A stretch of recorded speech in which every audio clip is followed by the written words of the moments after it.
Hey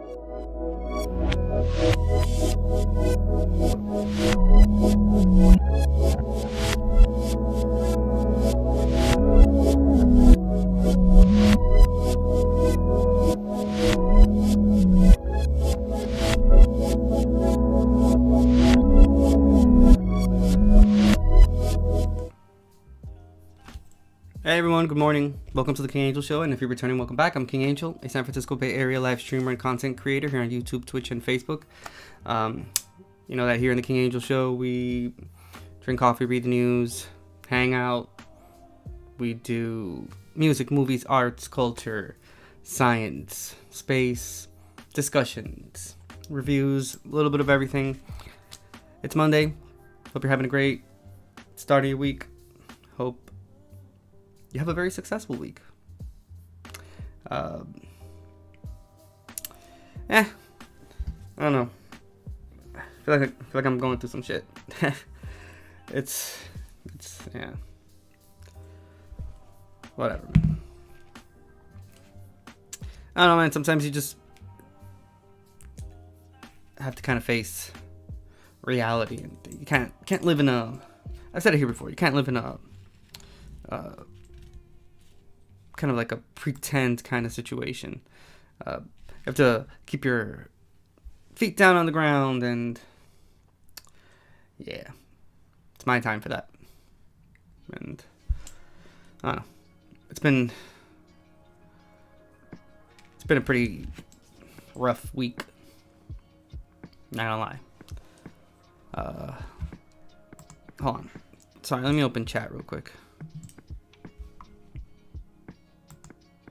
Might hiccup a little bit, so I apologize for that.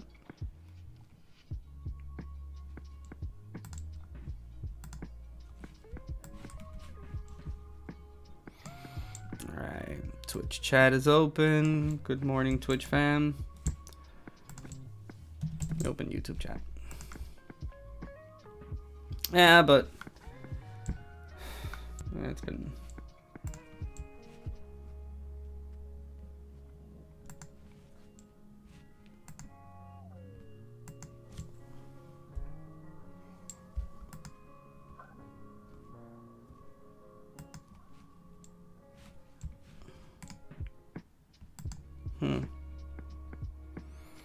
Interesting. I'm not getting any sound. You guys hear me?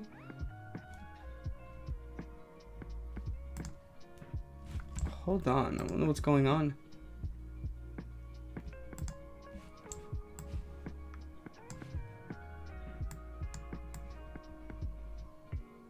Because it does say that audio should be coming out.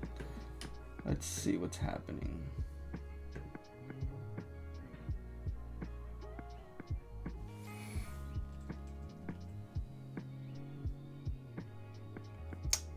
What is happening? Huh. Yeah, no, I'm not getting any audio. Well, that's weird.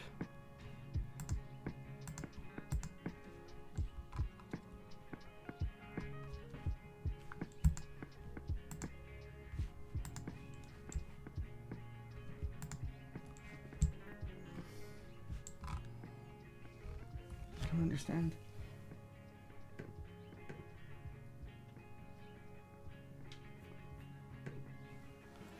That's crazy. You can't hear anything.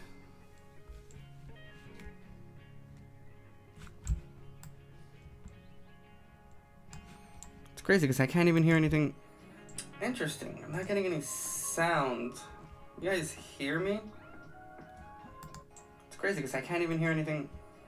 Interesting. I'm not getting any sound. Huh. I don't know what happened.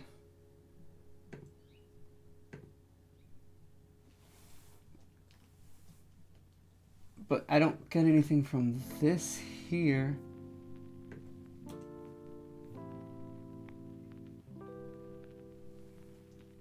I don't know, that's crazy.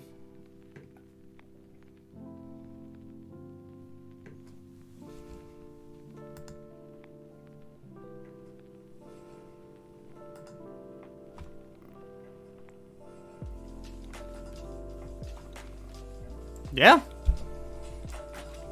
It's crazy. I don't understand why. Yeah. It's crazy. I don't understand why. Yeah. Okay. Well, maybe something. I did something here. Oh, there we go. Yeah. There you go. Sorry about that. I don't know what happened. Yeah, all of a sudden I thought I wasn't getting any sound out through the actual audio of OBS. I apologize for that. Well, we're back. That's cool. I guess. Well, I guess we never left. I apologize again for that. I wanted to make sure that the audio was coming out. I could see it on OBS on my end, but I verified on another computer I have here, and there is audio coming out perfectly. So we're good, I guess. But yeah, like I was saying before, rough week. Hoping for things to change in my life. Hoping for things to get a little better. If you can send some positive vibes this way, that would be greatly appreciated.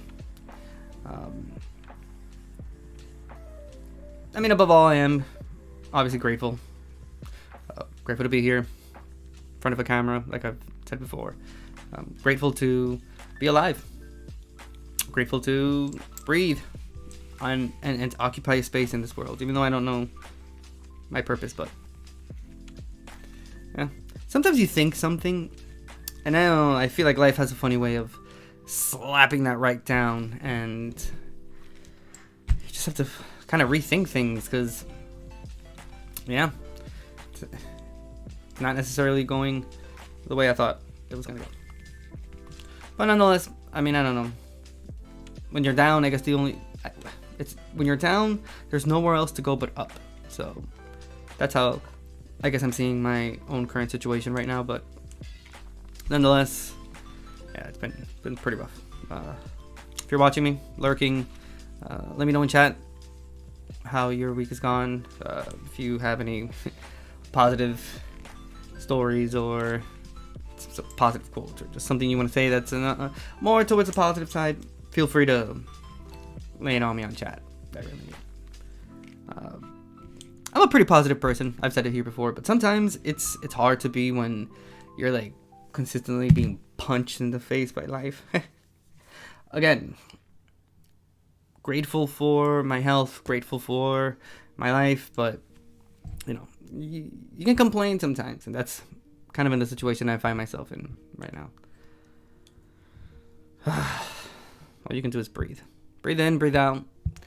Kind of breathe in positive things and exhaling negative, but it creeps its way back in. It mixes in with the positive stuff, and I don't know, you start doubting yourself and shit. It's really bad. But yeah, like I said, if you have anything positive, just send it my way. Beyond that, Coffee, the News, and Us, Another Morning Hangout. I'm actually thinking of shortening the name to just Coffee, the News, and Us. I'm going to drop the Another Morning Hangout, so you'll see it reflect tomorrow. It's too long of a title, so I'll just keep it a little bit shorter. And Coffee, the News, and Us kind of encompasses the three main things, which is like morning,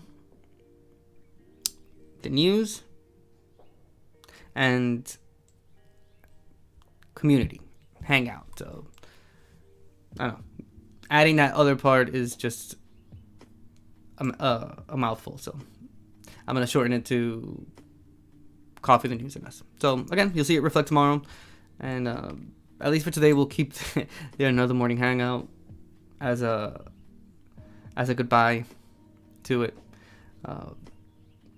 We're gonna be starting with Good News Network. I need some good news in my life. I need some positivity. It's been a little bleak lately, so I need a little pick me up. And yeah, it works. Helps a lot.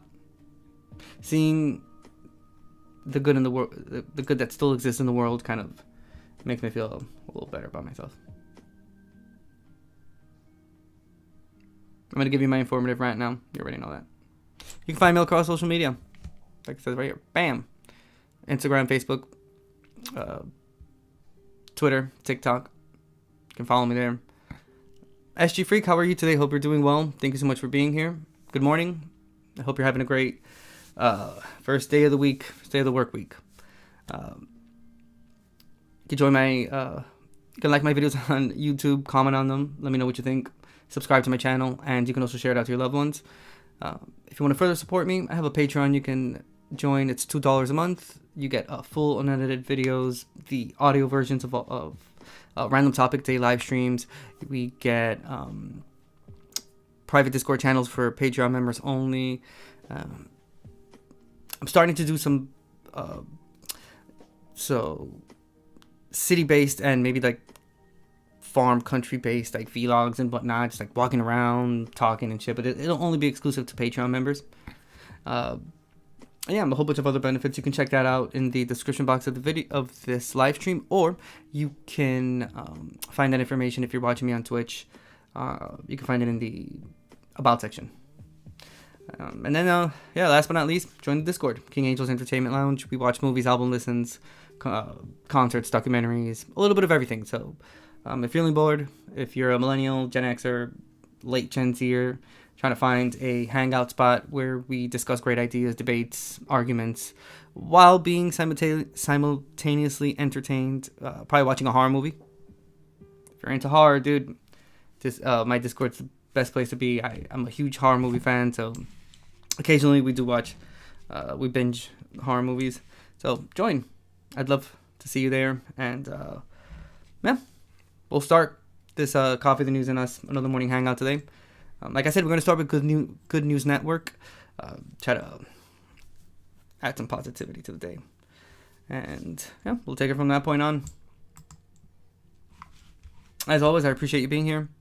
The fact that you're taking even a second of your time to even watch me for a quick minute means the world to me. Your time is borrowed and it's very precious, and you don't really have much of it, and it's very limited. So, again, I appreciate the support, and we'll start off with Good News Network today. We'll see what good things human beings have done lately.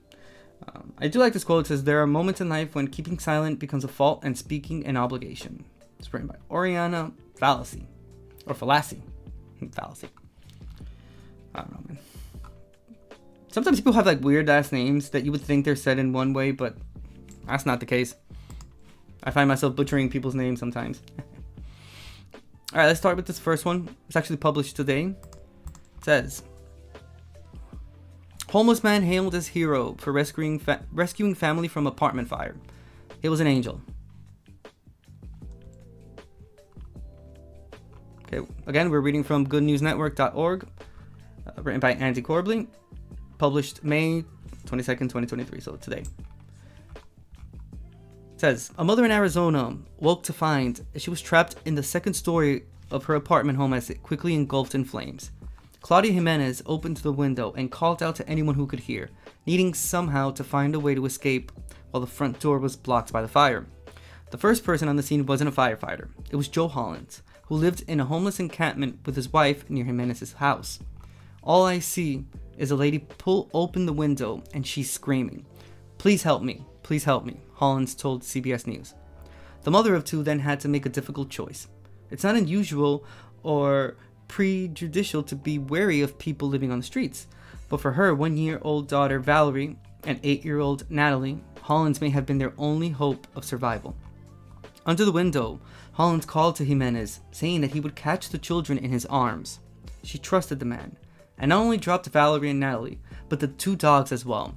It took Jimenez herself a while to summon the courage to jump, but she managed it, and Hollins still had the strength to catch her. As things calmed down, the family thanked Hollins profusely, though the man said that he did what anyone would do in that situation. Yes, anyone would.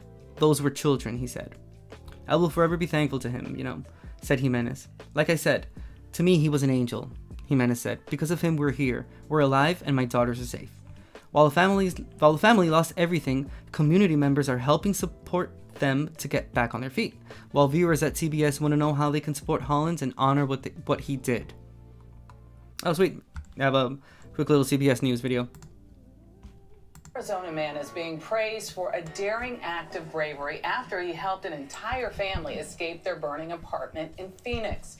Now the family is thanking the stranger who says he was just at the right place at the right time. Michael George is here with more on that. Michael, an extraordinary act of courage. Michelle, this is incredible. This mom made what had to be an excruciating decision. With the flames closing in, she had to drop her children out of a second-story window into the arms of a stranger. That stranger, a man who's homeless living nearby. And today he's being called a hero. Phoenix mom Claudia Jimenez woke up Thursday morning to find flames ripping through her apartment. With the front door blocked, she and her 2 young daughters were trapped. I opened my window and I started yelling. Please someone help me. Like, there's a fire. I can't get out through the front. I need someone to please help me.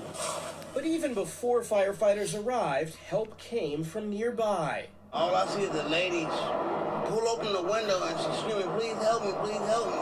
Joe Hollins, a man who's homeless, was camped out near Claudia's apartment. When his wife heard the screams, Joe ran to help Claudia, who was at her second-floor window. He was right underneath and he's like, yes, throw your daughters out. I'm going to catch them. I'm going to get them. Joe safely caught 1-year-old Valerie, then 8-year-old Natalie, then the family's 2 dogs. But Claudia was still inside. She didn't want to come. At first, she was scared she was going to fall, and I was like, I got you, don't worry. Joe caught Claudia, too.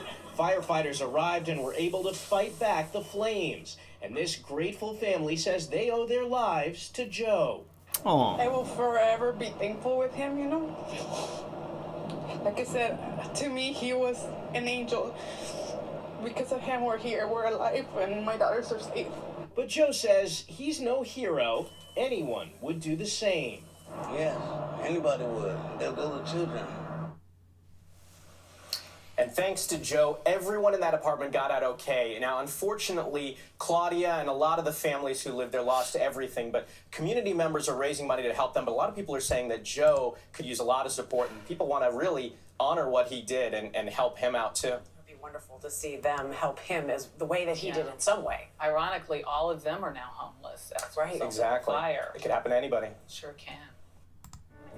Damn right. Could happen to anyone. I live in Northern California. So, yeah. We consistently live with the threat of fires, and, we have really bad fire seasons here.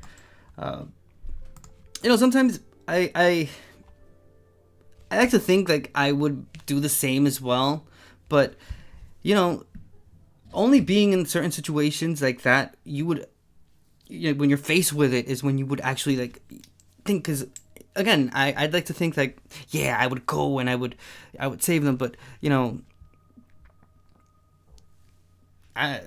it's a pretty intense situation to find yourself in. Like, yeah. So, on that same subject, because of the fact, for example, that we got a lot of fires here in Northern California, this is something that could happen. Let's see what firefighters or experts have to say in regards to fire safety. I do know that one really important thing that firefighters do say is that you should always lock your door when you go to sleep at night, or at least close your bedroom door. I know that you have more chances of surviving a fire that starts inside of your house if the door is closed as opposed to it being open. But that's just like one. Let's see what experts have to say about fire safety. Like what things. Well, I guess not so much what we can do to prevent one, but what to do if you find yourself in one. Like, unfortunately, Miss Jimenez found herself in. So let's see. So I guess the question would be, yes, I was making baby back ribs. And the only reason why I had to look for the recipe was because I always get it mixed with some of the other meats that I make in the oven. And I had to look for the time of it, but bro, those ribs were bombs, dude. Delicious. Might just make one tomorrow again. Okay, I'm not going to deviate from that, but let's see.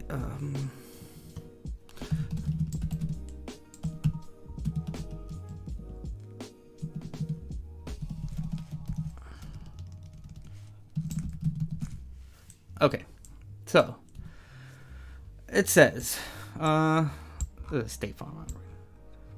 Let's see.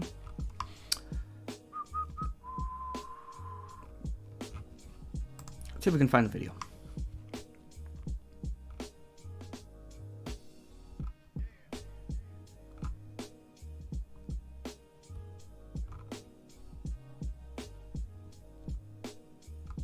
Okay, let's see what. Hopefully, it doesn't have any copyright music, but it says 9 tips to survive a fire in a hopeless situation. That's kind of an odd.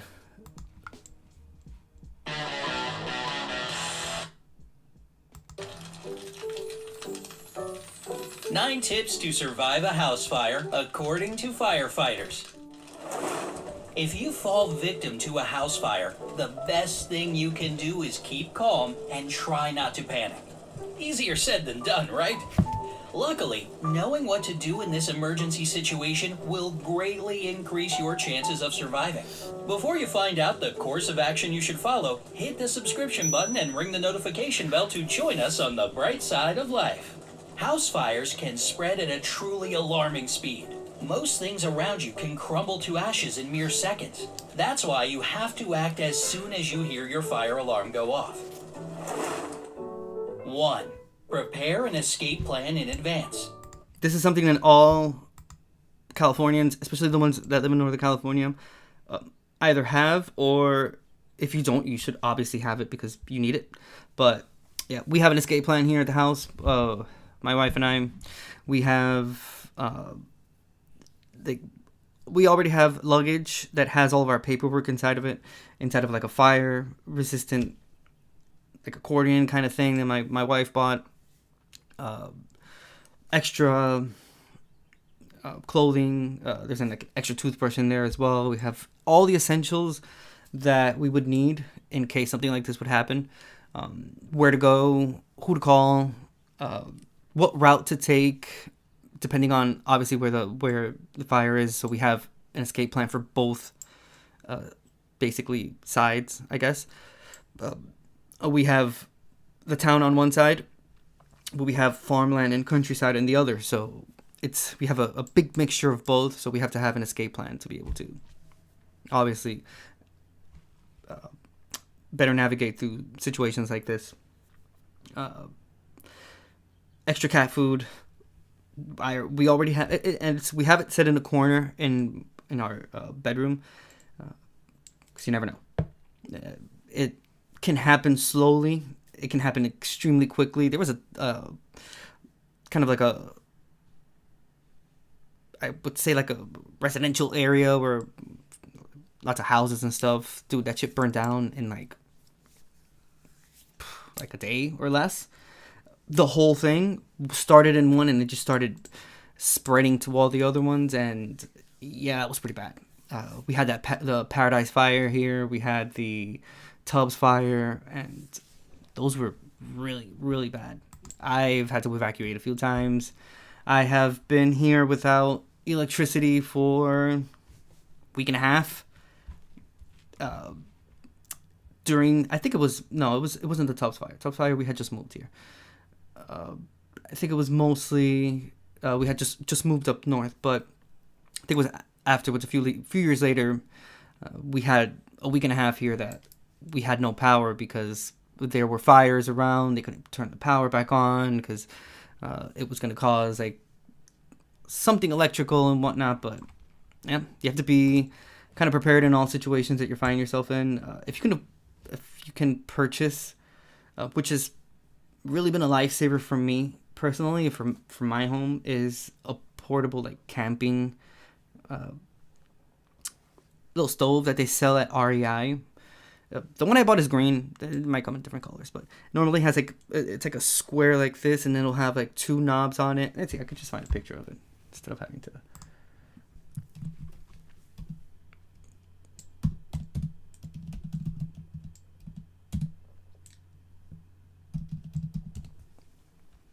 Let's see. So something like this is great to have. Albeit, it's like a camp stove. I have the one I have is like, it's the first one on the list, the blue one, but mine is green though. But It's simple, yet it's extremely helpful. Obviously, especially since you can find yourself without power and you gotta eat somehow. So this is definitely a lifesaver. Obviously, if you have like a grill or something, but if you live in a house, you probably have like a whole like grill and whatnot, and you can just do whatever you want there. But if you live in an apartment like me, you have to look for alternatives. And if you have access to like some type of outside area or whatnot, dude, this portable stove is definitely the way to go, because it's a lifesaver. So this has been what kept us with coffee and food during that whole week and a half that we didn't have electricity here. Mind you, we do cheat. I mean, when I say we, I mean my wife and I specifically, because we're Dominican and we get a lot of power outages in Dominican Republic, so it's really nothing new. Certain places in Dominican Republic, you get the shit every day.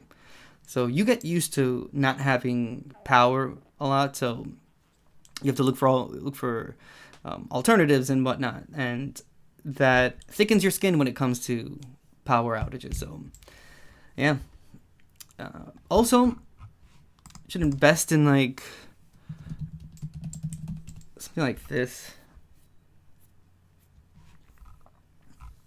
Not necessarily one of those that are on top, kind of like a camp light, like that. The one in the middle there, this one.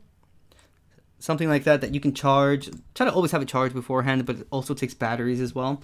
Really helpful.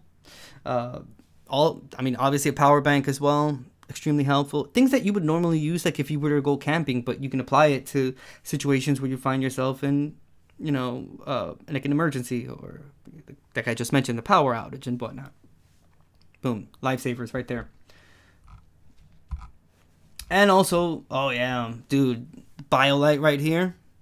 Even if it's like the cheap one, I highly recommend you have it, because, again, you don't have power. At some point, it's gonna get dark, so you need to navigate and navigate yourself in your house or whatever the case may be. Dude, this is an absolute lifesaver. And also remember that I don't know if depending on what year the car, but normally newer cars now, especially like for 2013 on, have power outlets in some part of the vehicle as well. That's also a lifesaver there.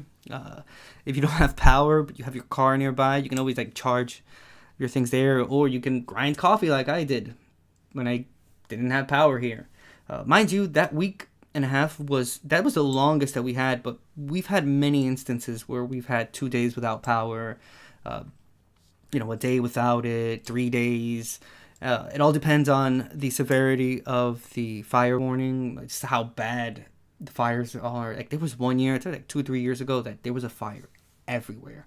Mind you, we were going through an extremely harsh drought that has calmed down and has reduced itself a whole lot because of all the rain that has fallen the last 3 or 4 months, or not. Well, at the beginning of the year, so January, February, March, it rained a whole lot here. Even some weeks of April as well. Helped out a lot. We are not in a severe drought anymore. I mean, we still have to be cautious with the water that we're consuming, but we're not in a drought. But that year was really, really, really bad. And the slightest thing was causing fires. So, yeah. And obviously, California's not the only state that's prone to fires happening to them. So this applies to anywhere you live. This applies to extreme weathers. Find yourself in a snowstorm, and you lose power like that, which happens a lot.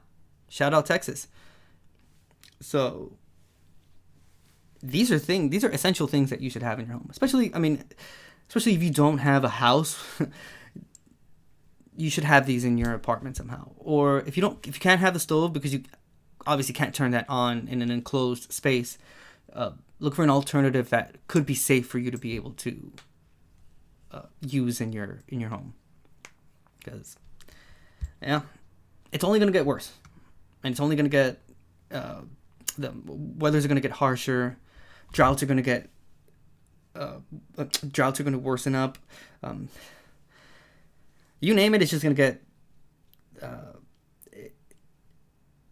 worse than what it already is right now. So best thing to do is try to, I guess, be as comfortable as possible. That's how I see it. Just try to be as comfortable as possible in situations that we're going to end up finding ourselves in because of climate change and whatnot. All right, so that was number 1. Prepare an escape plan. Let's see what they have to say about this. So as to not lose your bearings, you should always have an escape plan ready. It's even better if you write it down on paper. Try to prepare for different situations and create at least 3 escape routes. Understanding why companies have to have this in their businesses. It's required by law. At least in California, you have to have it. Applies to your home as well, and you have to have an escape plan. Even if it's a small apartment, even if it's a studio, you may not be able to exit the front door. Dude, maybe the fire's happening in the apartment in front of your own apartment and you can't get out. It may seem like an impossible situation to find yourself in, but they're making the video for a reason. And there have been countless stories of things that have happened to people, fires that have happened because of the most random reasons. And once you find yourself in that pickle, it's you have to act fast kind of thing, and being prepared beforehand helps. It's not to say that you'll avoid the situation, but it'll make it a lot easier to navigate and survive. So your own survival very well depends on the steps that you took to prepare beforehand. Yeah. Describe in your plan exactly how you'll evacuate your home, who will be the leader during the evacuation process, where you'll meet up after everybody has left the house, and how you'll call for help. 2. Keep rope ladders on top floors. If your house has more than 1 floor, it's a good idea to acquire fire escape ladders and put them in several strategic locations on top floors. This way, if the downstairs gets blocked off by a fire, you'll have another way to escape the burning house. 3. Exit your house immediately after you hear the fire alarm or notice a fire. People die because instead of running for their life, they try to save all their valuables, documents, gadgets, money, and so on. Forget about all that. Your only concern should be gathering your family members and pets and leaving the house safely. All that is unnecessary. 4. Doors will help you during a fire. See? Wooden doors can provide good protection from both smoke and heat. On top of that, they can prevent a fire from spreading. An effective strategy can be escaping from one room to another and closing doors behind you. At the same time, be extremely cautious when you open a door. There may be a fire waiting for you on the other side. If you realize that the doorknob or the door itself is too hot to touch, or you see smoke coming through the cracks, do not open the door. Even if everything seems alright, open every door with the utmost care to avoid unnecessary risk. This way you'll be able to shut it right away if you spot a fire raging behind it. If you realize that the only way to leave the house is through a window, make sure the doors are shut. A draft from an open window can aggravate a fire in a matter of seconds. Yep. 5. Make an improvised respirator. And it's crazy how that applies to like fires in open places as well. It's not so much the fire that's happening, it's the fact that there's like wind, or there's embers that fly from one, like when it's burning, let's say this plant burning, a tree's burning, a house is burning, whatever, the ember with that same thing, like fanning of the flame, sparks another, that ember spreads to another part, and then that ends up burning as ember comes out of that one and spreads to another one. So it's crazy, and that's how fires end up spreading so quickly, because one touches the other, that touches the other, and the ember, and just spreads all over, and yeah, we get these really bad situations. That town that I mentioned beforehand, that's how it all went down. One house started burning because of one of the trees caught fire, and the whole town went down. And I mean, like, burned to the crisp. Cars were completely unrecognizable. You couldn't tell the difference between them. And they could have well been a Honda and a Toyota for all you knew. And it looked exactly the same, completely charred up. I saw one house, I actually walked through there, and I saw one house that all that was left was the chimney. No lie. The whole house burned down, and all that was left standing was the brick chimney. It's insane. But kind of leads to the next, thing of, like, what I don't understand is a lot of the houses here really are made with, like, very poor materials that burn really easily too. So it's as if even the foundation of where you are is subject to going up in flames like this. Because this is like, what is it, like drywall? This should have burned really quickly.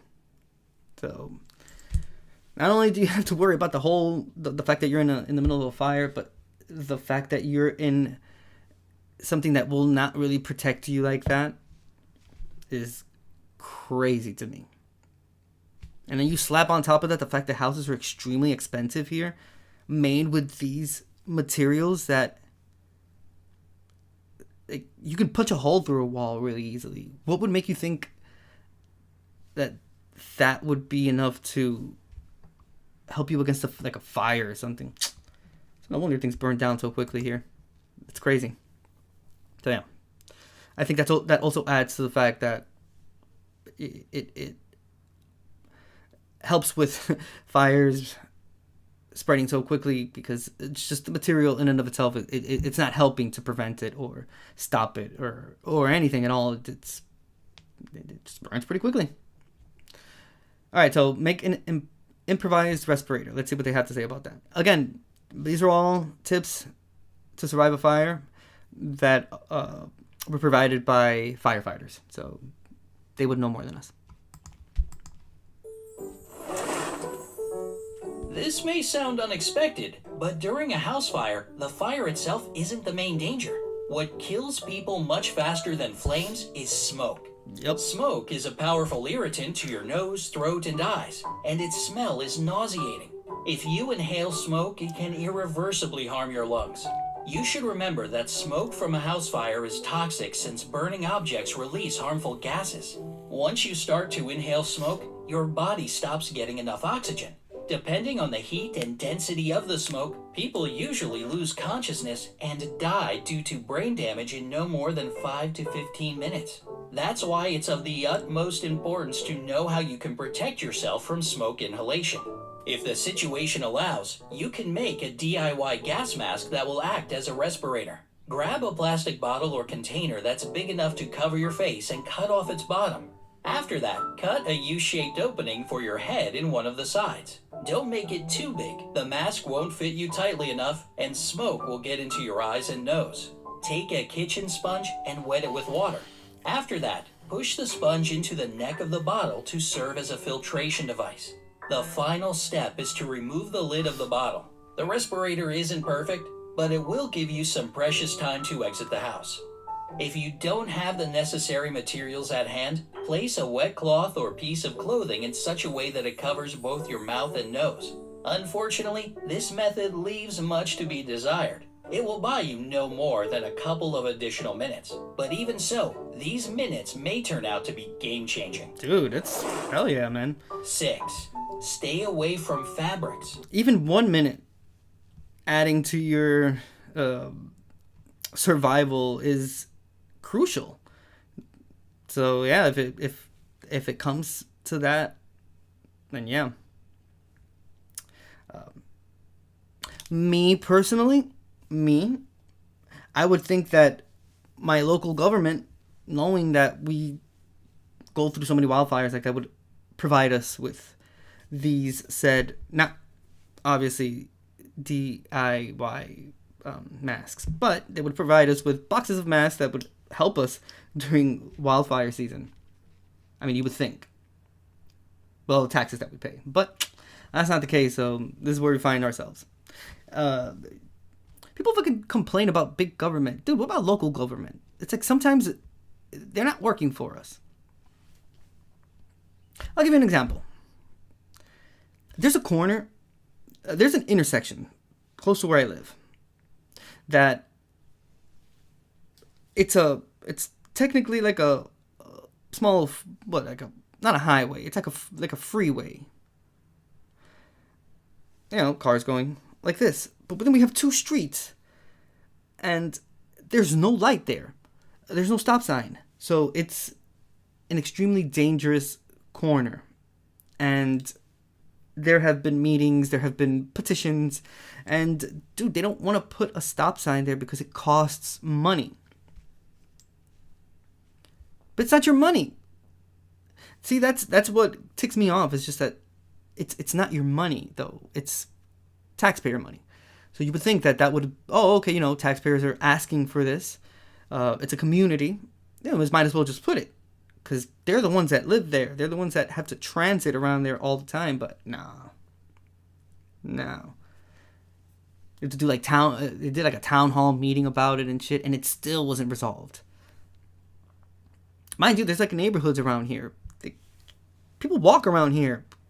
Kids walk around here too. There's like schools and stuff. And, you can't invest in a stop sign. Like, how much would a stop sign actually cost?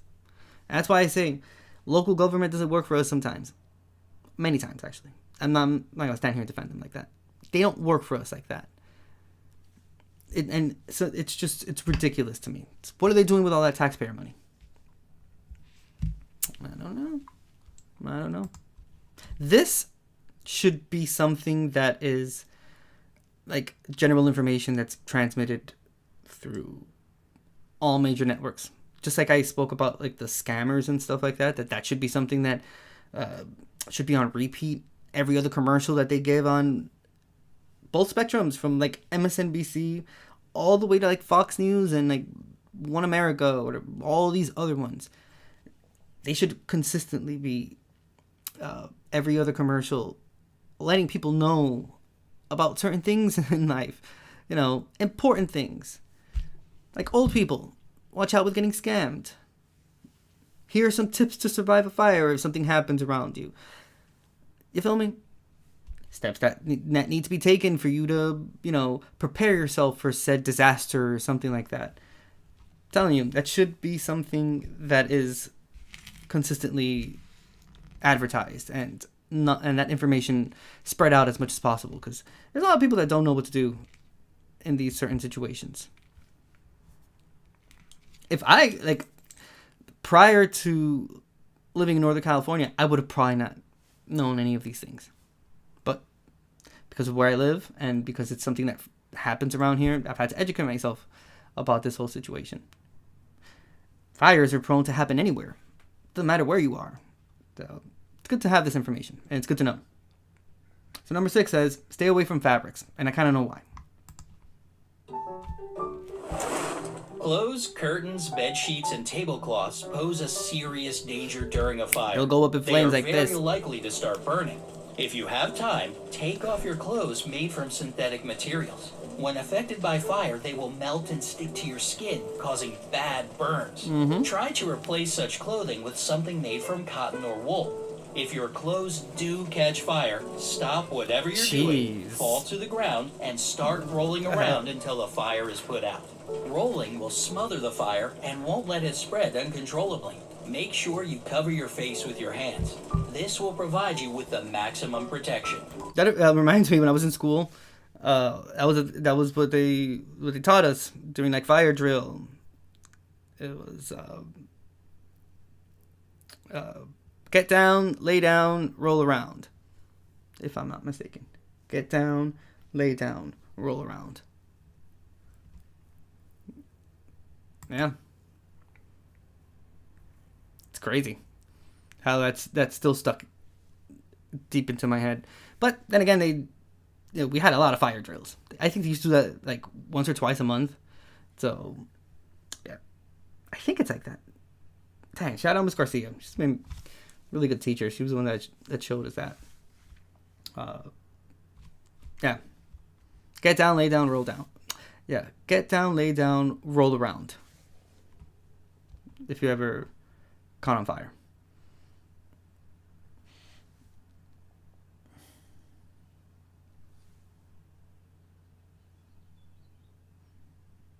You ever just...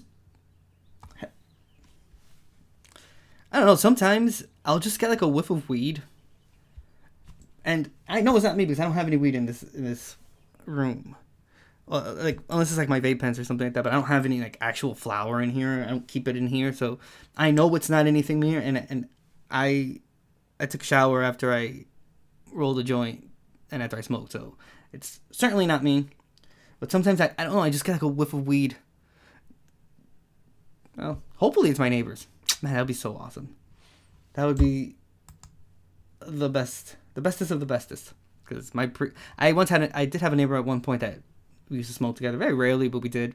But he ended up moving back to Louisiana. Funny dude. Damn, such a great weed partaker. Those are the best ones. The ones that have like very great conversations, and you go down like rabbit holes with people while smoking. It's like the best thing. I'm a huge weed conversation fan, and I love topics and ideas that come up when people are smoking.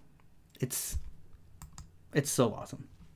And for some strange reason, conversations always end up going back to food at some point, and that's just beautiful right there.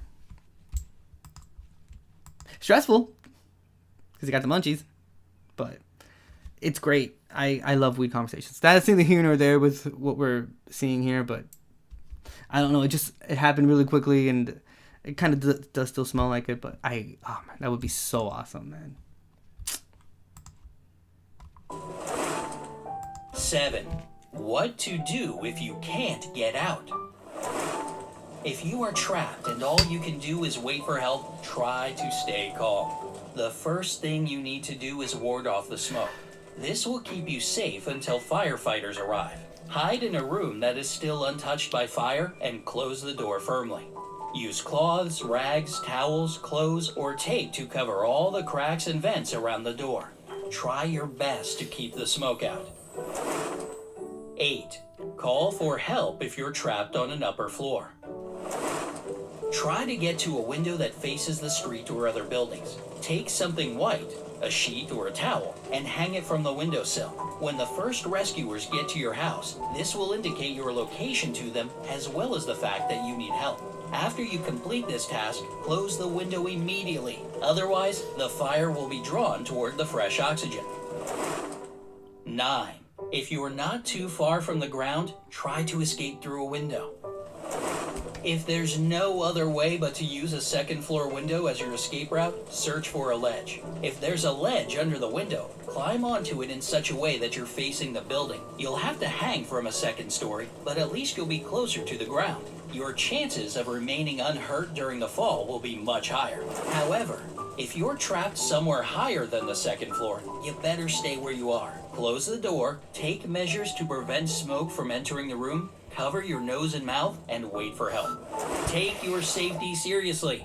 More than 2,500 people die in house fires every year, and about 12,000 are injured. This means that an average of 7 people lose their lives because of home fires every day.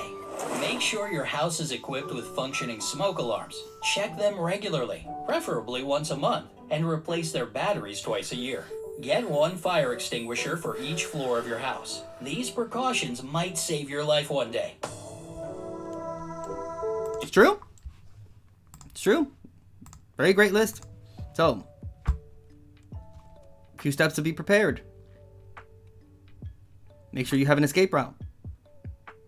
Adding to what he said, make sure that you have something prepped if your location is prone to having wildfires. If not, it'd still be great to have it. Like, you never know what could happen. I'd add to that list too as well, if possible, investing in like a safe that's fire resistant or something, or I have like that accordion that's like fire resistant, and you can just put all your documents in there and whatnot. The tip that they gave about if you're like on a top floor or something, obviously you're trying to put things on the door so that the smoke won't come in, because smoke is what actually harms us, because it's an irritant to our nose and our lungs, obviously eyes too. So after trying to keep the smoke at bay, not going into the room where you're in that is not on fire, if that would be the case, then you have to try to open a window and put like a blanket, preferably white, so that when firefighters arrive they can see that there's someone there and that's where they need to go. Though if not, you just try to escape as much as possible. If you're on a two-story house, yeah, just, I don't know, just gonna have to do it Halloween style and take that L. Just kind of throw yourself out the window. If that's the case, survival is key. And it sounds weird, but faced with that situation, it's, you have to do anything to try to keep yourself alive, and that's it right there. Listen, a few scratches and a few bruises is better than just not being here at all. So yeah, I think that's extremely important.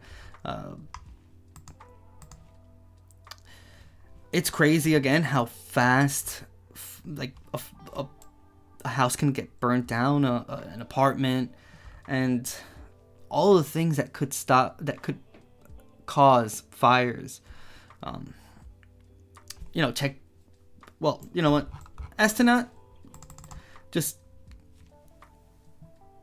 say one or two things, I'd rather us watch something or go through a list of things that could help us in this certain situation. So I guess the question posed should be, let's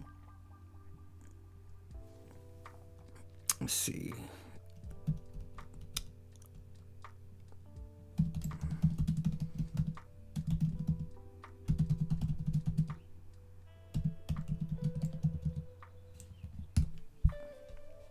Okay, so let's see. Let's see what Ace. I don't know if Ace Hardware has. Okay, this is CTV News. Let's see what they have to say about it. So it says 6 little known fire hazards hidden around the home. This is ctvnews.ca. It was published Thursday, July 28th, 2016, and doesn't say who it was written by. But let's see.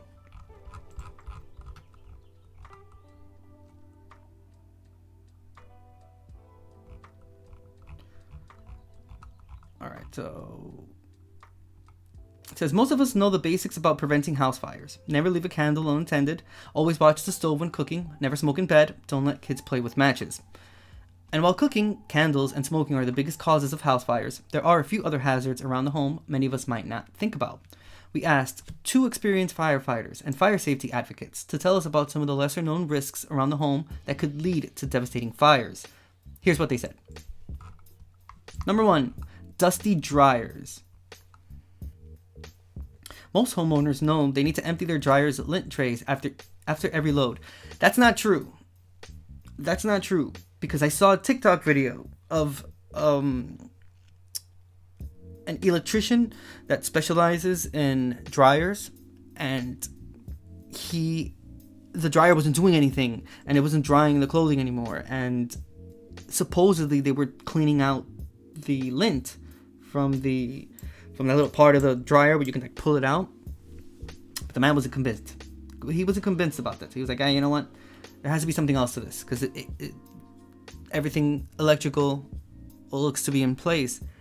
Bro, when he went into like that tube that holds like lint, I don't know, it had the biggest lint clog in it. Like, he took it out, and it looked like an alien, bro.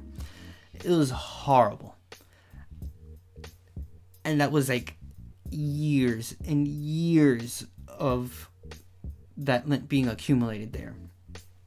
On the other end of the thing, there's an an episode of My Strangest Addiction, and no, it's not My Strangest Addiction. It is something about people being cheap, like the cheapest people.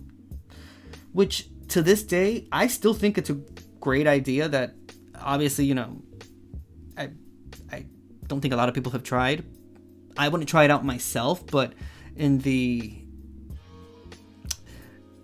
midst of the whole explanation that this person gives about why she does it, she uses lint that she gets from the dryer to substitute things that she buys like for herself. I'll give you an example. So she uses lint from the dryer to apply makeup, and she does like a whole bunch of things with it. If you really think about it, it's not dirty clothing. Because you're not putting dirty clothing into a dryer. You're putting clean clothing. So that lint that's coming out is actually clean. It's clean. It's not dirty. So is she onto something? Is she 2 steps ahead? I never know. But what we do know is at least that won't be a cause for that person for a fire to start in her house, because she cleans that lint pretty religiously. But you know what? Let me see if I can find that video.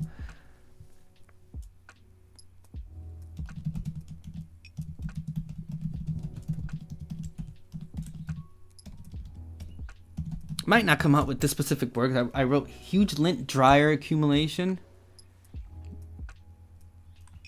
God, it's called Patriot Chimney.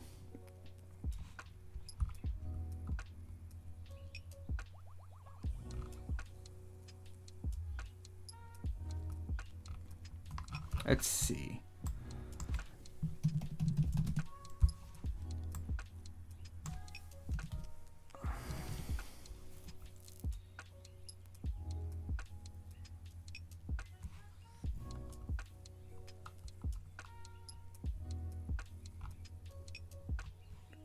See. There's other fire risks in your home as well. The National Fire Protection Association says So this video is called World's Largest Lint Ball. I don't think this is the one.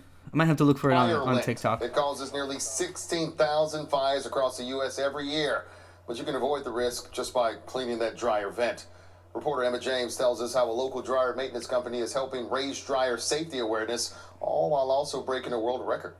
690 pounds was the final weight of it. You're looking at the world's largest ball of dryer lint. The sight could make any firefighter nervous. What? But don't worry, it was built with fire safety in mind. So we can save a few more houses from being one of those 17,000 dryer fires a year. Harold Burt owns Dryer Vent Wizard in Overland Park. His team spent the last few months collecting lint from dryers and shipping it off to Dryer Vent Wizard headquarters. Okay. After it weighed in at just less than 700 pounds, local fire crews set it on fire to prove their point.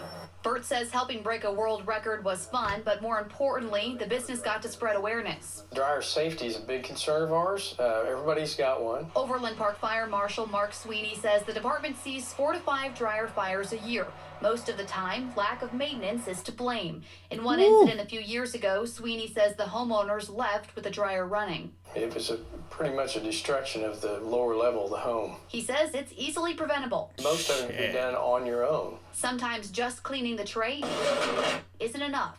Lint can build up in other parts of the dryer and the duct system. There are some signs to watch out for. If your clothes aren't drying, you hear the dryer making a noise, maybe getting hotter than normal. Sweeney says if you can avoid it, don't go to bed or leave the house with the dryer running. In Overland Park, Emma James, 41 Action News. Yeesh. I'm not gonna lie, I'm guilty of that. I have done that before. I will not do it anymore. Will not do it anymore. Dang.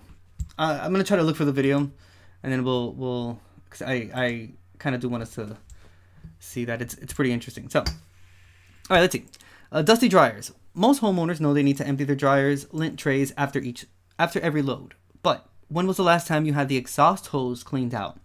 A huge number of fires begin in dryers. So to reduce the risk, Toronto Fire Services District Fire Chief Peter Darrington advises taking off the hose to vacuum it out, or have a dryer vent cleaning service come once a year to clean out the vents as well as the dryer cabinet. Also, plastic dryer vent hoses can be flammable, so really should be replaced with either aluminum flexible hoses or, better yet, rigged aluminum. Number 2, outdoor smoking.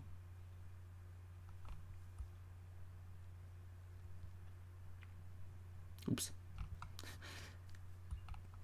Smoking used to cause a lot of house fires, but even though many smokers now step outside to smoke, careless smoking is still the cause of plenty of fires.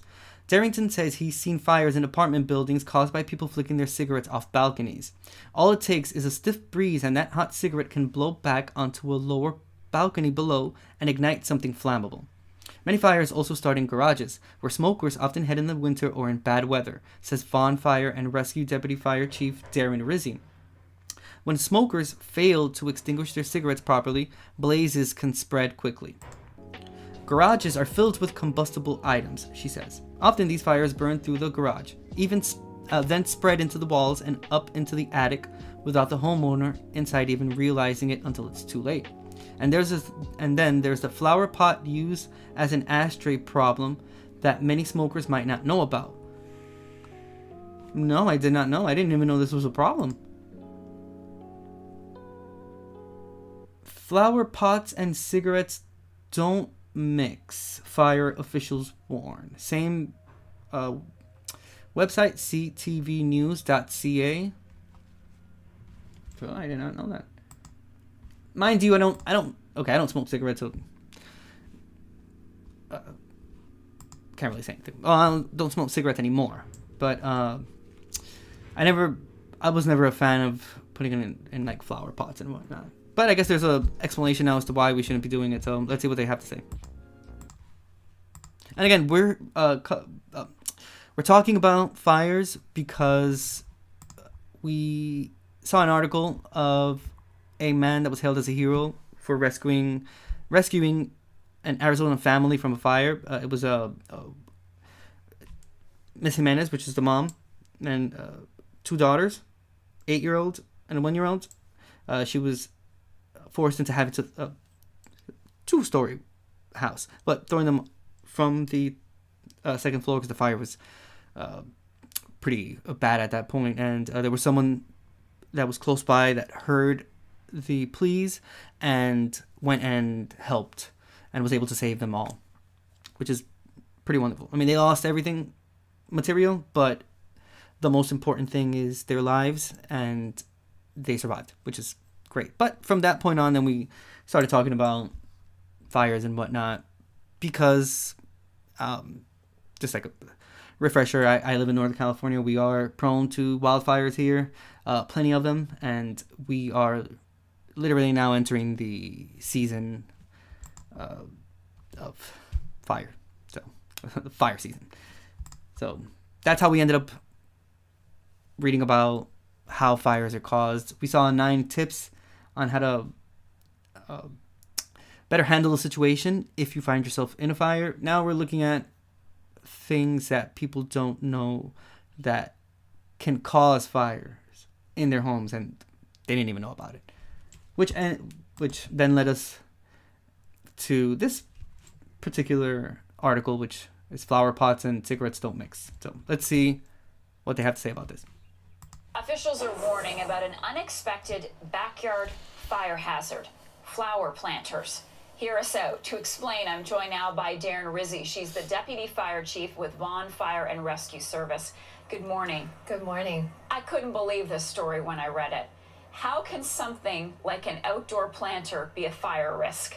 So you can find potted plants everywhere. Everywhere? Everywhere. On decks of people's homes, you can find them on balconies of people's apartments. But when it comes to fire prevention, what people don't understand is potted plants can actually be a real fire risk.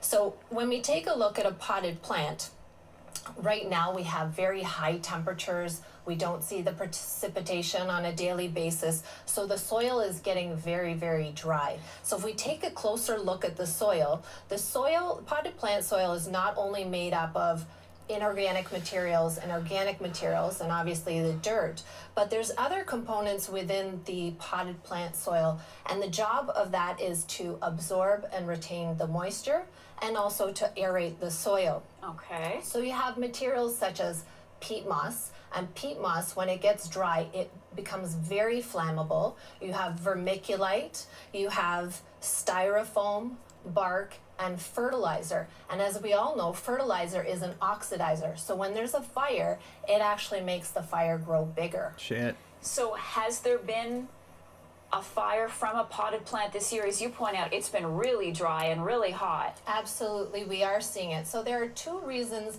why you might see a potted plant fire. The more unlikely reason would be bacteria decomposition happening within the soil, so then you have the spontaneous combustion. But the other reason, and the reason that our fire inspectors are seeing when they go out to investigate these fires, is it's improperly discarded smoking materials. That's what they're seeing. So what people don't realize is when they go out for a smoke on their deck or on their balcony and they can't find anywhere to put out their cigarette or other smoking material, they put it in a potted plant. But what they're not realizing is they're taking the ignition source and putting it into a soil that's full of combustible materials. Shit. So what happens is there's smoldering for hours and hours underneath, and within hours the temperature could reach a critical and dangerous level in which you start to see the flames. So some of these potted plants the containers are plastic. The plastic melts, it goes down onto the fire, goes down onto the deck. The deck is combustible. Around the deck, you have combustible materials. You have bushes, you have wood chips, you have the house, which is also made of combustible materials. So, and when the fire takes hold, the fire just moves. And I know you brought that can to show us a safe way to put out that cigarette. I just want to be clear on something. So you're not suggesting that these planters spontaneously combust. There has to be that source, that ignition. When we're investigating these fires, the biggest cause of these fires is generally smoking materials. So that's what fire officials are really focusing on right now. It's just that safety message. Just discard of the smoking materials properly. Okay, and a can is a great way to do it. A can is a non-combustible item. So what we would suggest is fill up the can with water and then put the smoking materials in it. Okay. Why would you want to put your cigarette butt in a flower planter? And that's all I'm thinking is, really. You gotta turn that cigarette off somehow. Just leave them. All right, it's very interesting. I appreciate you being with us and walking us through. Vaughan Fire and Rescue Service Deputy Fire Chief Darren Rizzi. Appreciate it. Yeah, you fucking think that you're just putting it out on something on like soil and whatnot without actually realizing, like she said, that soil has a whole bunch of combustible like chemicals in it and whatnot, and dude, that could eventually lead to a fire. It's crazy. I did not know this at all, so this caught me by surprise. So it says, the best way to avoid all these fires is to keep a tin can filled with sand or water for cigarette butts and ensure they're fully cooled before dumping the cans into the garbage. Into the garbage. Listen, you may think that you're not, like, this is like unnecessary information for you to know, like, probably asking yourself, like, why am I talking about this? But, fires, no class, bro. I just want to put that out there. Like, it's not like because of you're in a certain social class or like economic class, like you're not gonna, fire doesn't, they don't give a shit about any of that. Like a fire will just ravage right through your home and that's it. Could be a multi-million-dollar home, could be a 300 square foot studio apartment. Fire doesn't care about that. So best thing to do is have that information handy and obviously like talk about it, because it could happen to you. It could happen to anyone.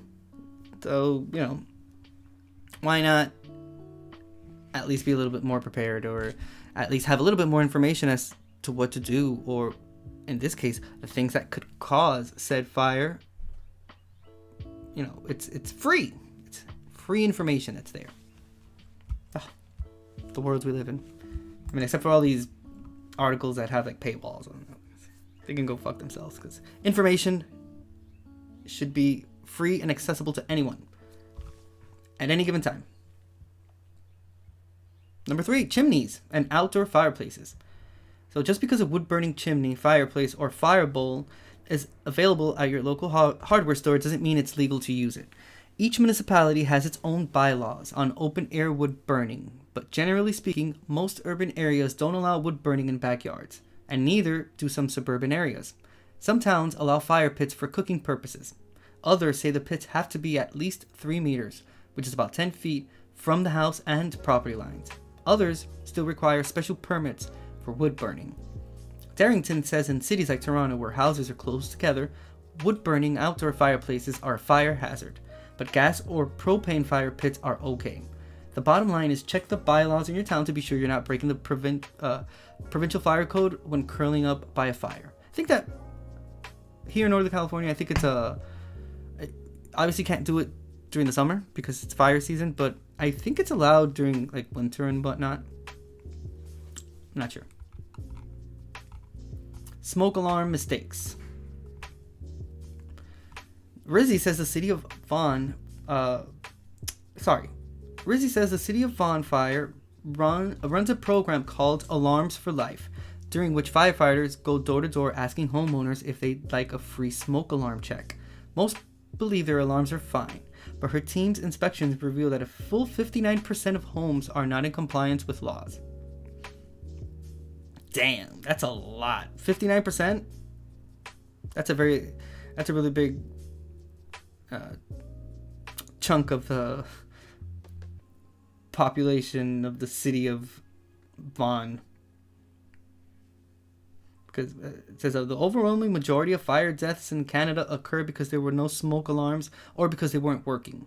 Every province has its own gun laws. Gun laws. I mean, it is true, but I don't know why I thought about that. It's a hot topic here, so I don't know. I've been reading a lot about it. And coincidentally, I read something about it beforehand, so I don't know. Every province has its own laws, but generally, at least one smoke alarm should be on every level of the home. In Ontario, all homes also have to have carbon monoxide detectors near bedrooms. Not near the furnace or the stove, but near the bedrooms. CO detectors have a short lifespan and need to be replaced every 5 years. Smoke alarms last longer, but should be replaced after 10 years. Today's new alarms run on lithium batteries that never need replacing, but it's still a good idea to test them once a month.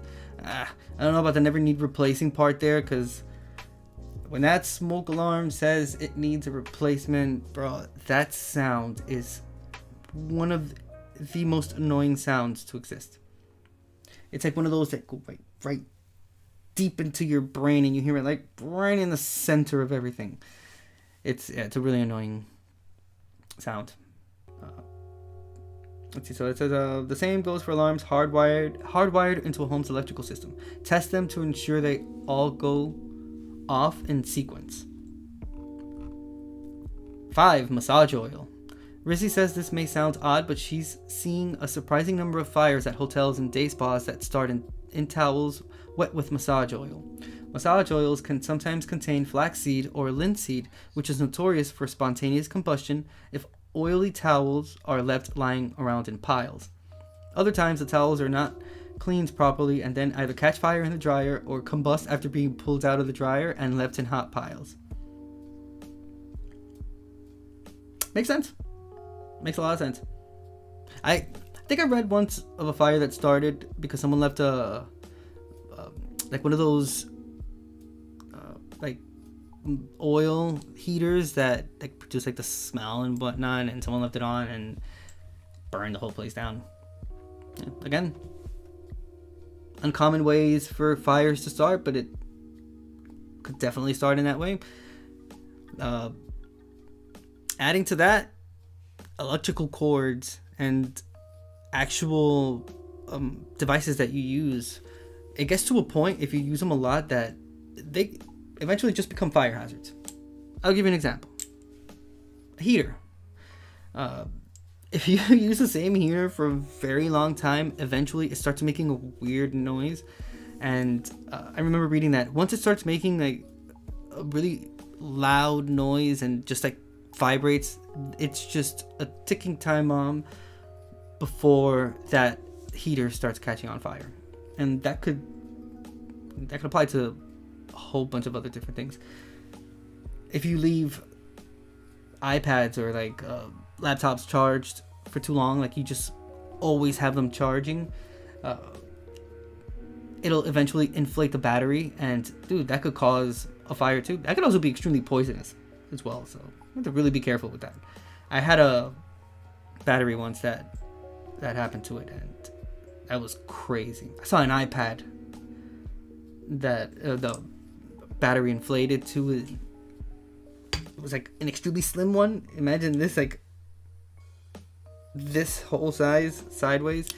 That's pretty crazy and really harmful.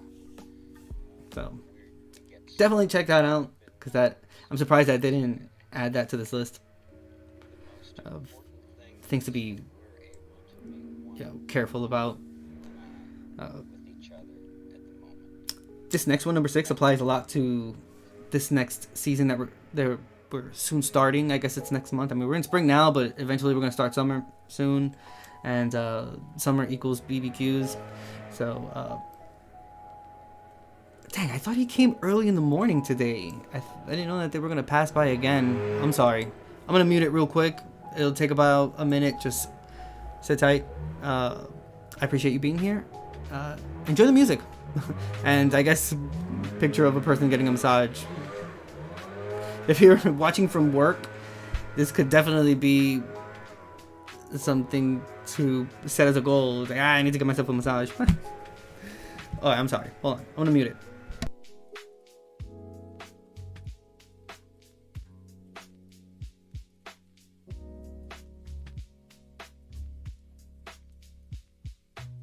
You know what? Actually, let me go get something to drink real quick. I'll be right back.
Alright, I'm back.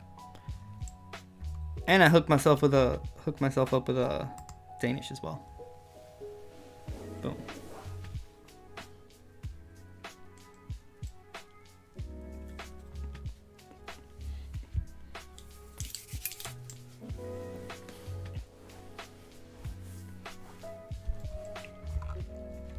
Let's see.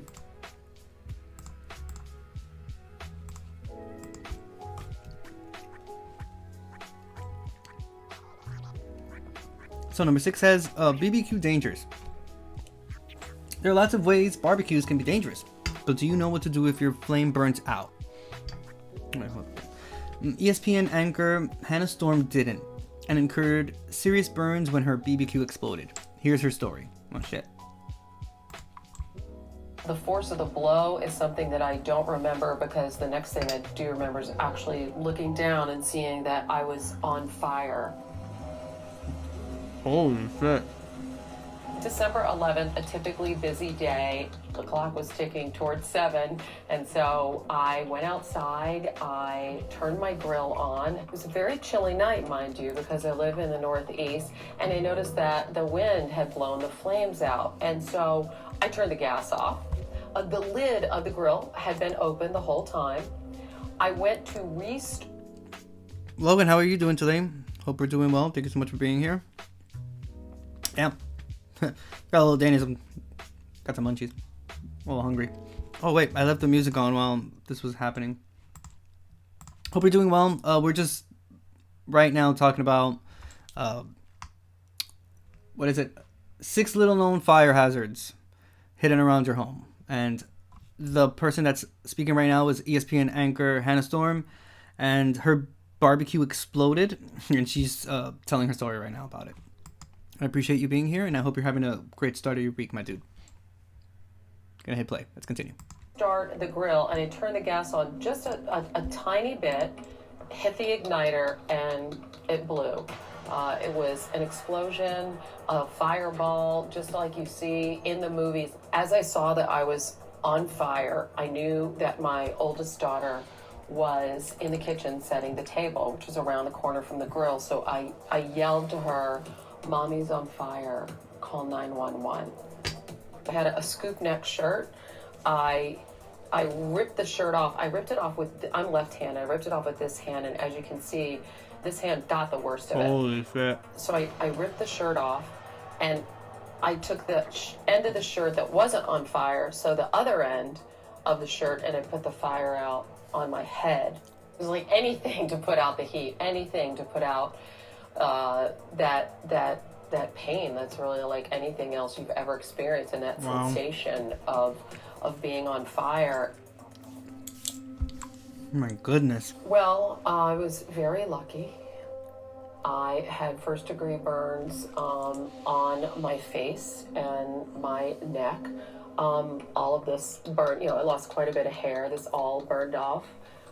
This is all, hair extensions, which I have because I work on TV.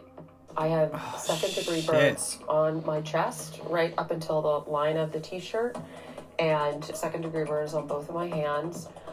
I had the flesh had melted off here, so I had several open wounds, being on my chest, being here. My nose was pretty badly. It's just the regenerative powers of the body are amazing. But this was all kind of melted away here, and then this hand just really got the brunt of it. So fortunate, no skin grafts. No third-degree burns, no barbecue exploded. This shit is crazy. I didn't read my girl safety instructions, and I didn't know. I flat out didn't know. I assumed that the propane had dissipated into the air immediately. It didn't even occur to me that propane is heavier than air, which I now know, and it was a cold night. What I should have done, and what the safety instructions say to do, is if your flame goes out for any reason, you have to turn the gas off and wait. You wait 15 minutes, at least. This wasn't a grill defect, all right? That's what propane does. So when you go to reignite, it blew, right? It blew. A fireball, an explosion. That could happen to anybody. Hell yeah, it could happen to anyone. First thing, I should have sat down and read, how do you operate this, okay? Busy life, don't bother doing it. Look what happened. It's true. Hey, listen, I'm gonna tell you something. I know a lot of people that they love grilling their food. I mean, if I had a house, that's what I would do. But yeah, there's like, for example, on TikTok, there's people that all they do is explain things that have to do with grills. Because believe it or not, there's a lot of accidents that happen with it. Because you're dealing with fire, and just look at this case right now. This person went to go turn on a grill, was probably hungry, trying to make some food, and the literal grill exploded on her. And she was lucky that all she got was first-degree burns or like second. And that's a lot to say. It's even within the whole fact that she was burned. And for example, the hair that she has in that video, she said that it was extensions because it burned like a lot of her hair, her scalp, her neck. She was lucky. Imagine if it's a bigger propane tank, or dude, whatever the case may be, if it explodes in a bigger manner, or dude, if there's anything, let's say if that person, for example, would not have had like cotton on, and she had like any other type of fabric on that's flammable or could potentially be flammable, like they explained in that video, that sticks to your skin and it burns you even more, and that's what causes even more harm. So just imagine if coincidentally she would have had that on. It would have been a whole different story. Completely.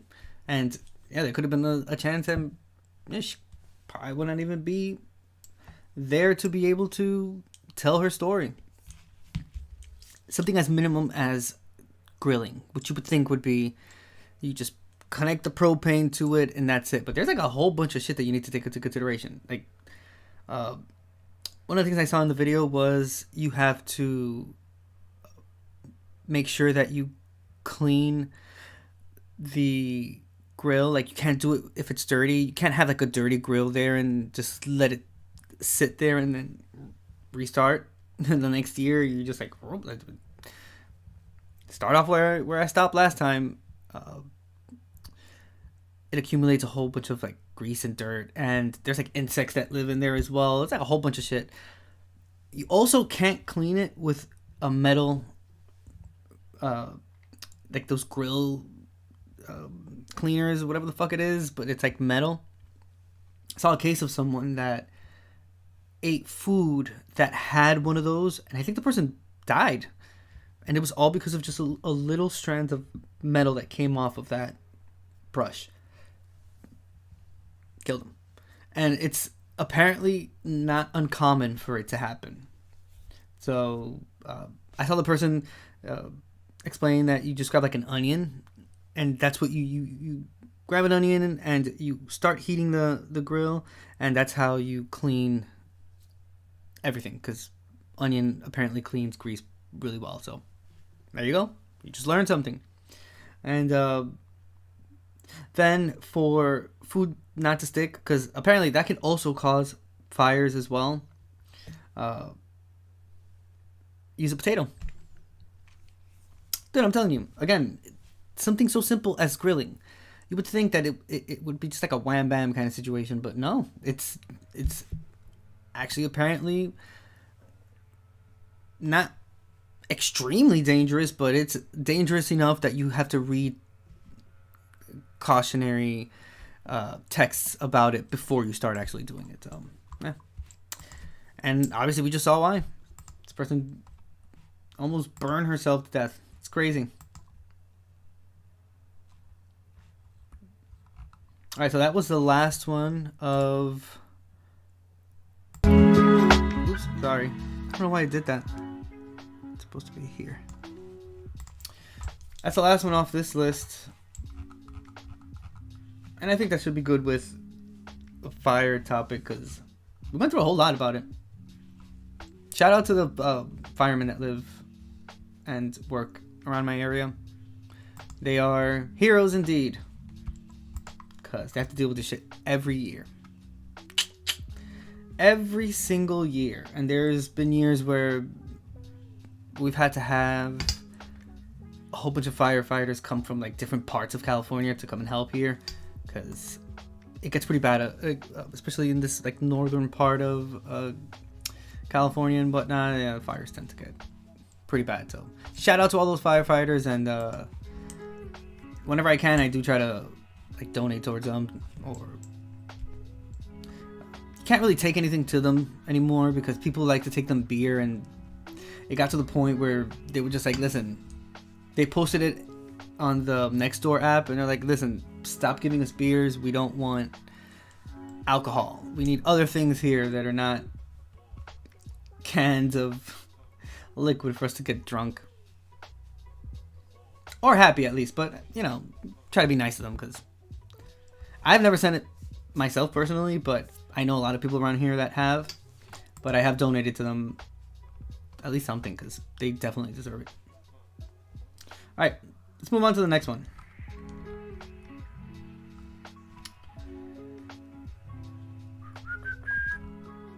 Let's see. Okay. Yep, you had me at pups. Same website, Good News Network. Trying to get some good news in our lives. Again, let me tell you something, and I've said it before, I'll say it one more time.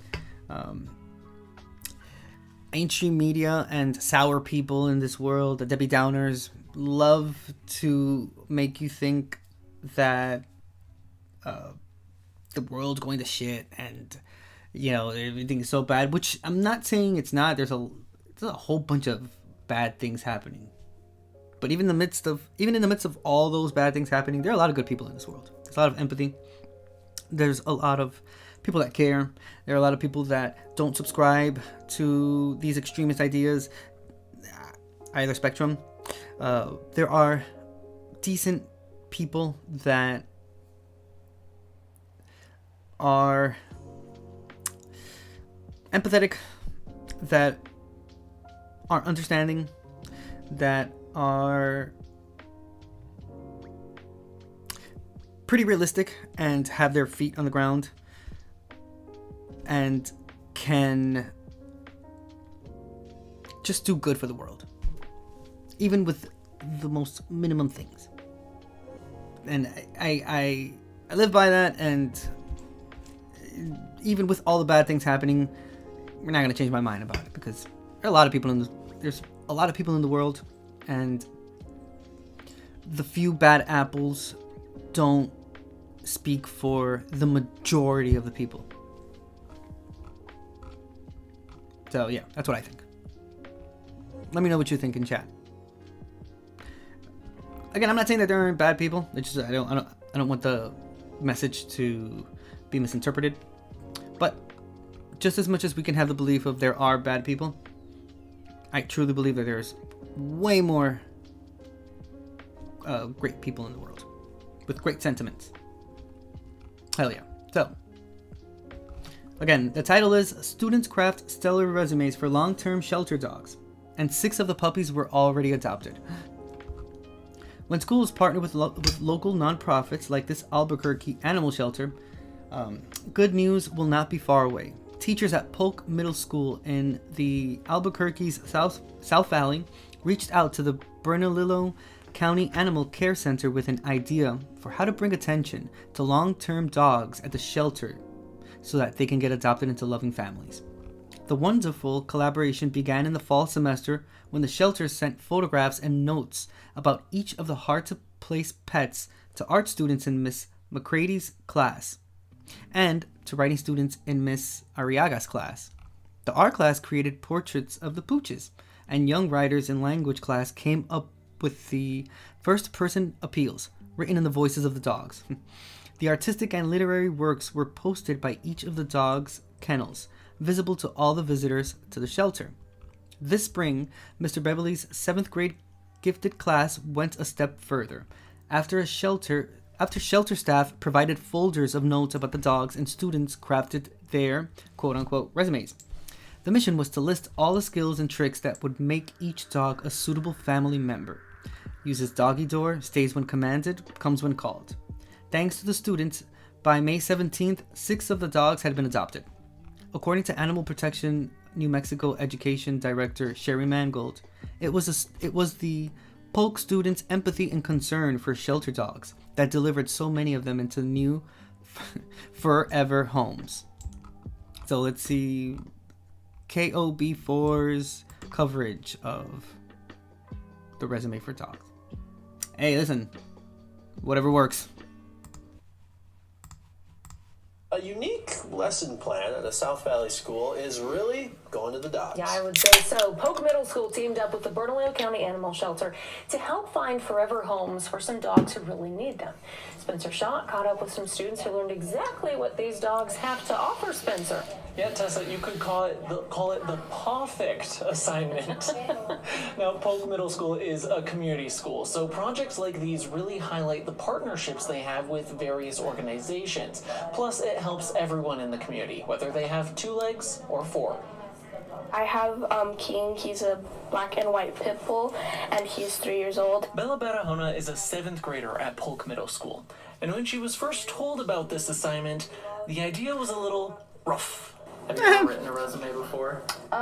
For a dog, no. At first, I thought it was kind of weird, because it's just, I didn't think it was what we were going to do from our last assignment. Every student was given a purple folder full of information about a dog currently at the Bernalillo County Animal Shelter. And all it took to get these students on board were pictures like this one. As soon as I was assigned a dog, I changed my mind and thought that it would be fun.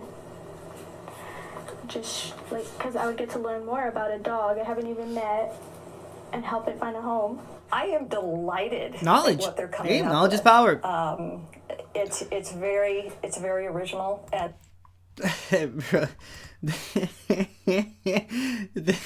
they have a picture of a dog with a wig on. I don't know if you can see it.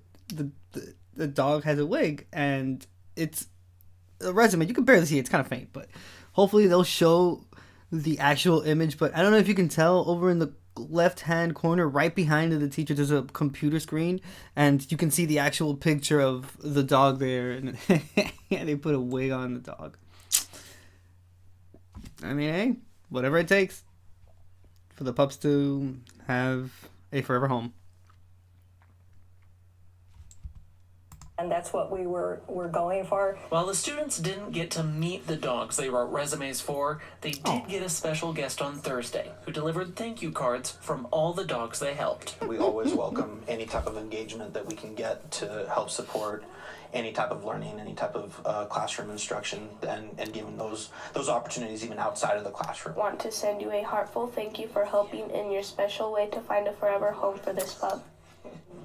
Animal Protection New Mexico was another community partner that worked with the Burncoast Shelter and Polk Middle School to create this assignment, and they say it couldn't have come at a better time. Many shelters across the metro are at or above capacity, and they hope projects like this will help get more dogs adopted into their forever home. I'm sure many of them are proficient in cuteness, so Yes. they have that going for them. All right, Spencer? Special skills. Yes. Thanks so much. I feel like you have to have like a really, really big backbone and extremely thick skin to work in a animal shelter, because yeah, I know someone that worked at one, and she ended up having to quit because she couldn't do it.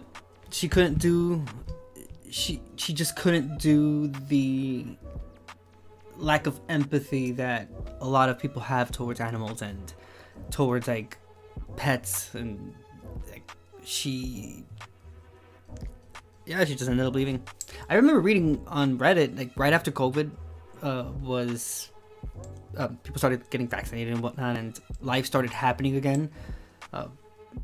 When COVID hit, people adopted pets and they gave them back once they started going like back to work and stuff, and like things started mobilizing a lot more in our day-to-day lives. And all those videos of like adoption centers that happened during COVID where they were all empty, dude, all of them were filled again, a lot of them with the same animals that a year and a half before were adopted. And dude, man, that sucks. I just think people in general, I mean, look how we treat human beings, bro. Look how we treat each other. Like, how would you expect certain human beings to treat animals better? It's crazy.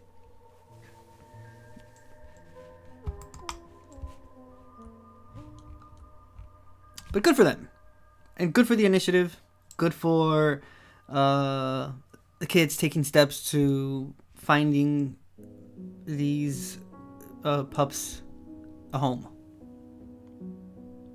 Hopefully a loving and caring home where those dogs will get plenty of love, plenty of treats, plenty of belly rubs, and, you know, a lot of love.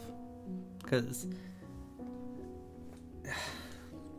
Ken, dude, it's just like sometimes the capacity of human beings to cause harm in the world is mind-boggling.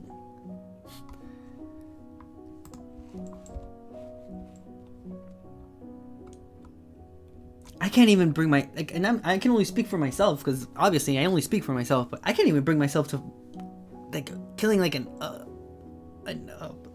spider or something. Like, we got a lot of spiders here where I live, especially like in that little backyard that I have. I get plenty of spiders, and I've seen like different you name a type of spider, I've seen it there. Except for like really like dangerous ones and whatnot. I did see a black widow once, but it crawled away pretty quickly. I guess it was more scared of me than I was of it, and it scared the bejesus out of me. But nonetheless, it's just I don't know. Let alone an animal. Like my cat's like spoiled as hell. Like this is yeah. Millennial parents, double income, no kids. Like one pet. Yeah, he's spoiled. He's extremely spoiled. But then other than that, it's just I don't even when I think about like my cat's life before I met him, it fucking brings me down. But again, not taken away from the initiative here, and hopefully this spreads around the country and other schools do the same thing, and the appreciation for pets and animals, you know, is better. I don't even know. It's like better appreciated, I guess, or animals are appreciated. I don't know. I guess just stop harming them damn dogs and cats, especially cats, dude. I know that black cats are the least adopted because even to this day there's still like rampant superstition behind cats. Yeah, and black cats are more prone to being abused as well. That's the world we live in.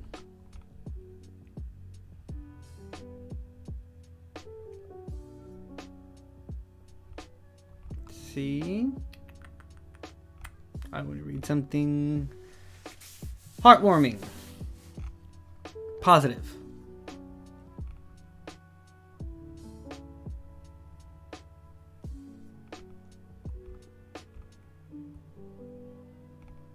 Let's see.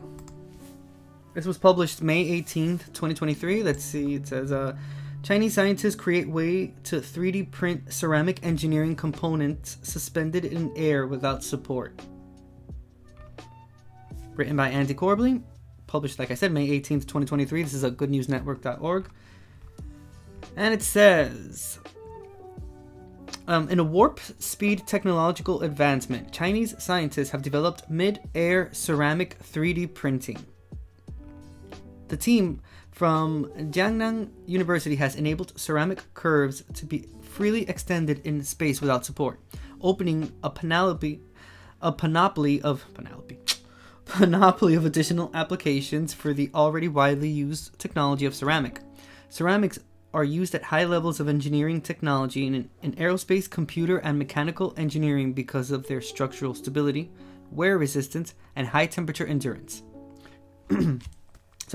The team uses a photosensitive ceramic slurry for the 3D printing mixture that almost instantly solidifies when it comes in contact with near-infrared light from the sun or heat lamps, as seen in the image above. So there's the image.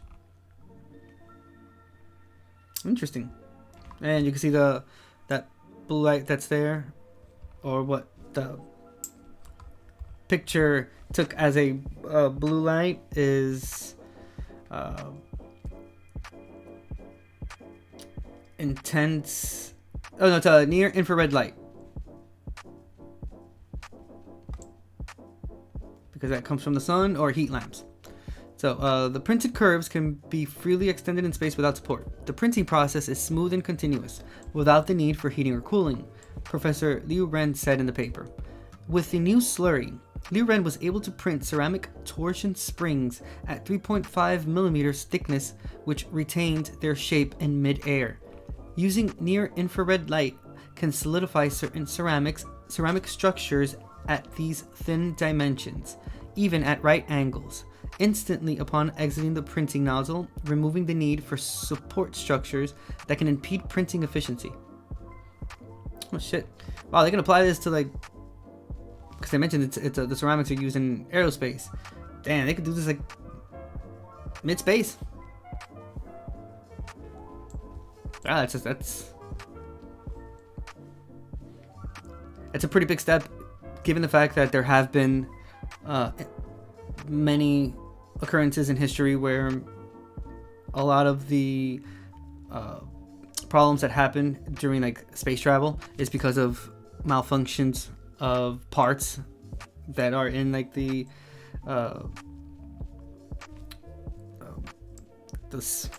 space, god damn it, what left my head. I was gonna say SpaceX. Elon Musk. I'm gonna be dumb about it. I'm just gonna write it like this. Look at this, bro. Wow, there's actually something called the fucking space plane. Look at that. I thought I was gonna be able to find something like this, but no. Well, yeah, we'll call it a space plane. Sure. Wait, hold on. Yeah, a lot of the explosions are like I said, malfunctions or shit has happened because of like parts and stuff like that. And dude, think about it. With this, they can just like I said, do like mid-space, bam, just pops up right there. Some Star Wars shit. So the team also demonstrated the ability to create various additive ceramic printing mixtures that would otherwise cause warping, cracking, and other defects in the finished ceramic product. If the technology is refined, Professor Liu wrote in his paper, then the aesthetics of the created material could also be taken into account, and he hopes that future advances would help inspire the science of 3D printing further. Oh, no video. Boo. Okay, so let's see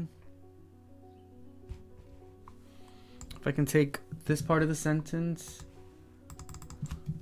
Space plane. And I was not wrong. It's not wrong.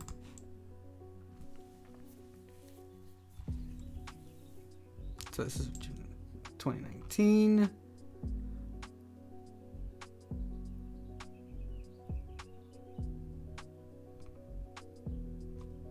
Oh, this looks interesting. Let's see. So, what does it say?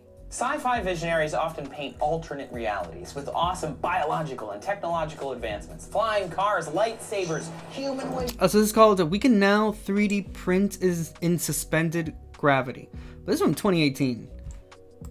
So let's see what it has to say. Robots. You know, it's all fun and games until we see a liquid printing device that can make the real world into Westworld. Which is what happened when we saw these visuals from MIT. This is like some nerds saw Westworld and thought, I can do that. This is the new 3D printing process called rapid liquid printing.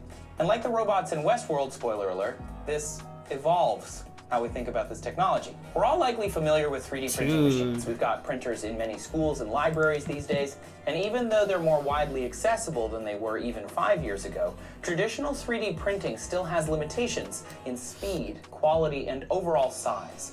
These printers are stationary. They extrude plastic or metal to build platforms layer by layer and are generally slow.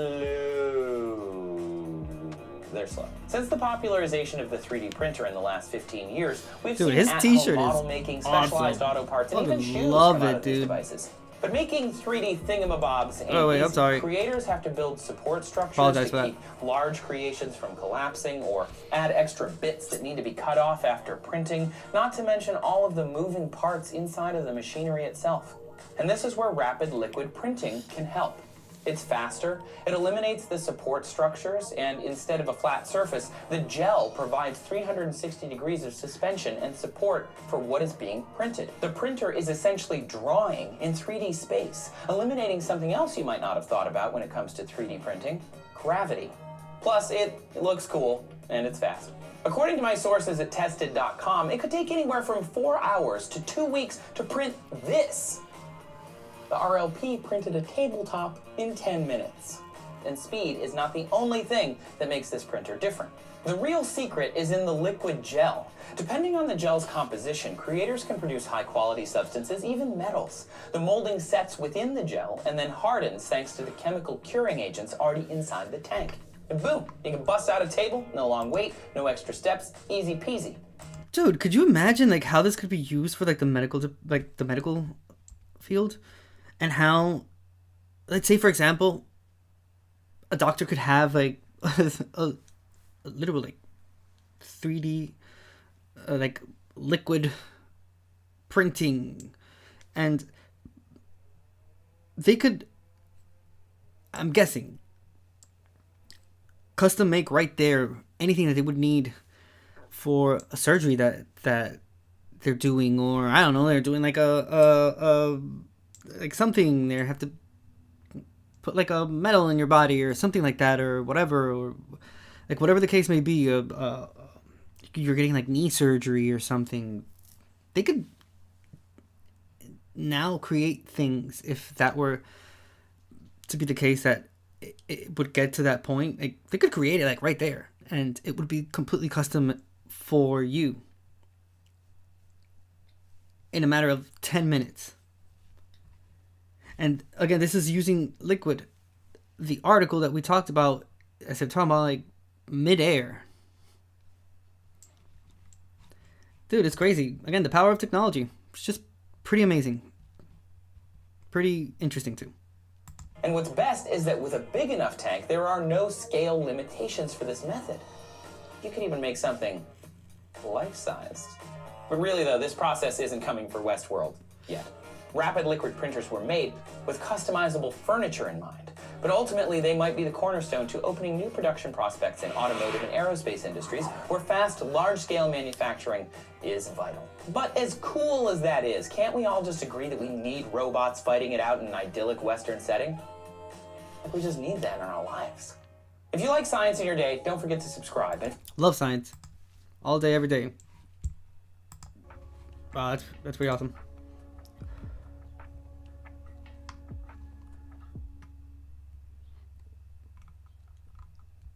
Okay, 3D printing uses in the military.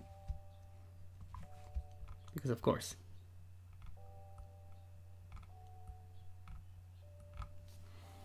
Okay, let's see. Trying to find something else.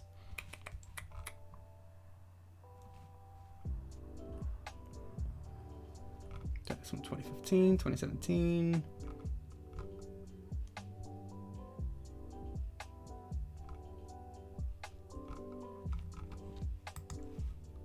I would love to have a 3D printer. I have so many ideas that would be so great to be able to print them out, but here we are. So 3D printing, 3D print ceramic engineering components suspended in air without support. I'm telling you, man, with all these advancements, it's great to see, but they're pretty scary too. Ooh. Same website, Good News Network. 2 unknown Rembrandts hidden in private collection for 200 years sparks upcoming auction. Written by the same person, Andy Corbally. This was published May 17th, 2023. So, a pair of small portraits made, perhaps spontaneously, of Rembrandt van Rijk's distant in-laws were discovered recently among a private collection. Never seen before or known in any of the Rembrandt literature, the portraits could be the smallest he ever made, and greatly surprised the owners who had never imagined the true origin of the inherited pieces. I don't know if you could see that picture correctly, but life was not very very kind to that lady, or he intentionally painted her a little ugly, because damn. If previous sales are any indication, they could bring in between $6.25 million to $10 million, which is about $5 million. Oh wait, no, it's $6.25 million for one and $10 million for the other. Sorry, it's £5 million and £8 million each at an auction. So it's dated to 1635. The paintings depict wealthy plumber Jan Willems van der Plim and his wife Japkin Carols, who lived in the city of Leyden. Their son, Dominicus van der Pluim, married Rembrandt's cousin, but rather than this being a distant and unnurtured inter-family connection, experts at the Rijksmuseum in Amsterdam say the nature of the portraits show there probably was great affection between the families and the painter. The family of van der Pluim held onto the portraits until about 1760, until they were sold by a descendant to Polish buyers, who then sold them to French buyers, who then sold them to the first Baron of Glenlyon, James Murray. The pictures were immediately of terrific interest, of course. It's a dollar sign. Like ching-ka-ching right there. I mean, it's $6 million one, $10 million the other. Remember a few weeks ago, we went through the list of the ugliest paintings that were sold at ridiculous amounts of money. 5, 10, 20 million. We saw one that was $100 million. Yeah. Someone paid $100 million for the color blue. Yeah. It's the world we live in. It's insane. That should be a crime at some point. Whatever. Especially with how many people live in poverty.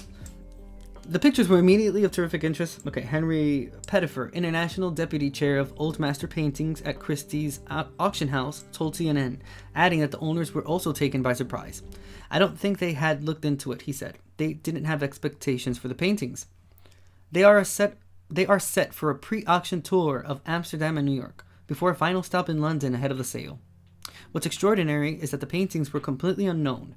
They had never appeared in any of the Rembrandt literature of the 19th or 20th century, said Pettifer.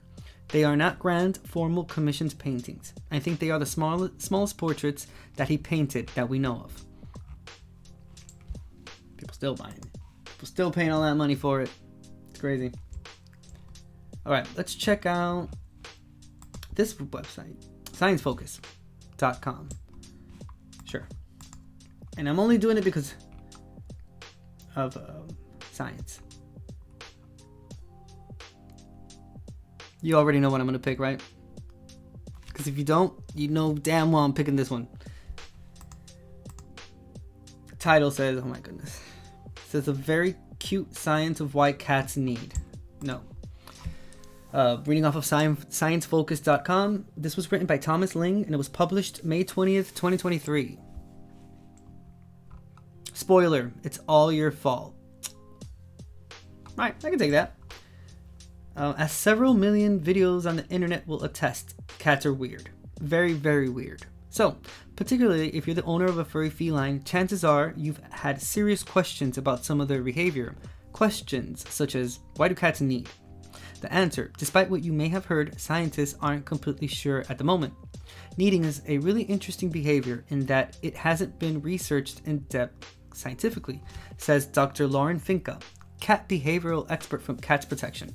There could be a lot we don't know regarding its function. However, despite this, there are several key theories to why cats need. Firstly, it's thought the behavior could simply be another way for them to spread their scent, creating comforting familiarity. There are quite a lot of scent glands around cats' paws, so it may be that they need us to deposit their scent, says Finca. There is another commonly cited and downright intriguing theory about why your moggy claws your lap. It's thought that kneading mirrors the movement cats use to stimulate the flow of milk from their mother's mammary glands. This happy habit may be mimicked in later life in the form of kneading. However, this appears only to be the case for domestic cats. It turns out that by placing them in human care, feline behavior is drastically altered. Kneading, meowing, purring, they're all things that humans unknowingly encourage cats to maintain in their repertoire, explains Finca. Free-living domestic cats that aren't socialized towards humans don't tend to perform these behaviors when they leave the nest. To them, those behaviors are something that they mostly only do when they're around their littermates and their mother, not as independent adult cats. Domestic cats, however, are very different. They take these social behaviors into adulthood because they're in these very social situations throughout their whole lifetime. True. Adds Finca. As humans, we've actually maintained these cat-like features in our cats. This extended kittenhood even has a name. neoteny. Neoteny, essentially adult animals retaining behaviors and features they had when juveniles, isn't just common in cats. Domesticated dogs have been selectively bred to have juvenile physical traits. Think the short snouts and wide eyes. Although this sounds like humans are forcibly infantilizing our cats, feline neoteny, also known as juvenilization, isn't necessarily harmful to them, particularly when it comes to kneading. Yes, we're expecting cats to be a lot more social than they're necessarily equipped to be, but behaviors like kneading are likely beneficial for the cat to perform. It might be soothing for them and could help them to indicate contentment during human interactions. So, this isn't necessarily a bad thing at all, says Sphynx. It's only bad when you let your cat's nails grow a lot longer than what they're supposed to be, and the cat starts kneading on you, and they will dig a hole through your stomach because, I mean, at least my cat does that. And it's so great, but after a while, it just, yeah, I just can't take it anymore. It's really painful, and it's really bothersome too, because they get fixated on it, and my cat goes into this trance, and he just starts. And as much as I try to, like, hey, you know, I pet him on the head, and I try to make him, like, lay down, nah, homie just stays there, working overtime. Nah. You just see, like, my whole belly with, like, small little scratches on them. I call them love scratches, because I know he does it with love, but it still hurts. You know why? Because love hurts. That's what I say to myself when he does that shit to me. Like, love hurts. It hurts. It's supposed to hurt like this. Alright, so is it bad if a cat doesn't need? Rest assured, if your cat doesn't need you, it's not because they hate you. Well, not necessarily anyway. According to Sphynx, there are simply a lot of differences between individual cats. The need to need, or absence of, doesn't necessarily indicate how they feel about you, although cats with early positive experiences with humans may be more likely to do this. I think there's just a lot of variability between cats and how they choose to express themselves, says Sphynx. For instance, some friendly cats will be very vocal and meow a lot, while others may hardly meow at all. In most cases, kneading could be a good indicator that the cat is probably relaxed and comfortable, but it's not necessarily a cause for concern if you don't see that. Why are Sphynx cats hairless? What's that?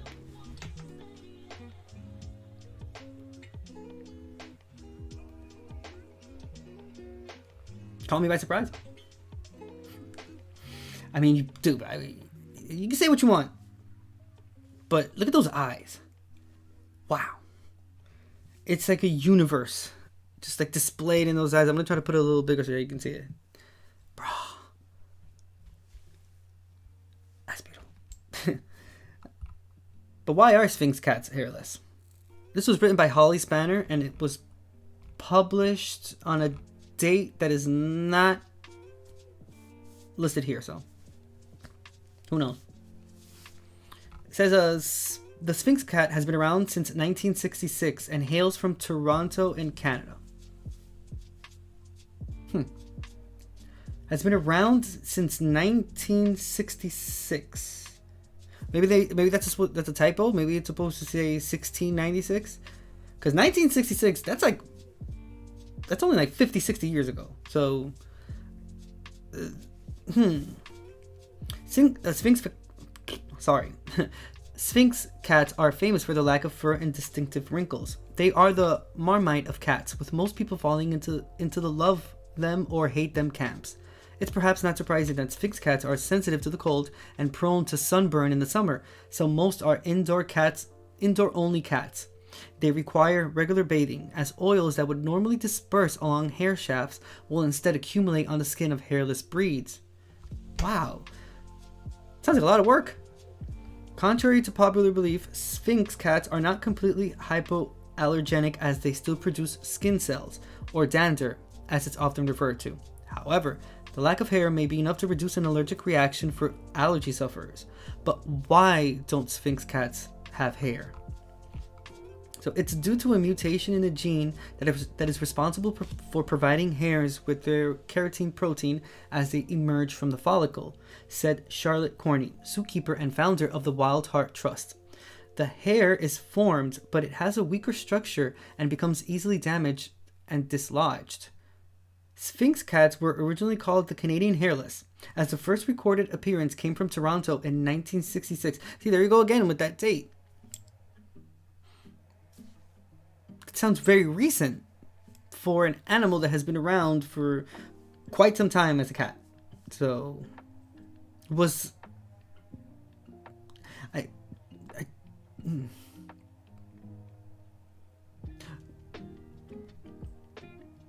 Okay.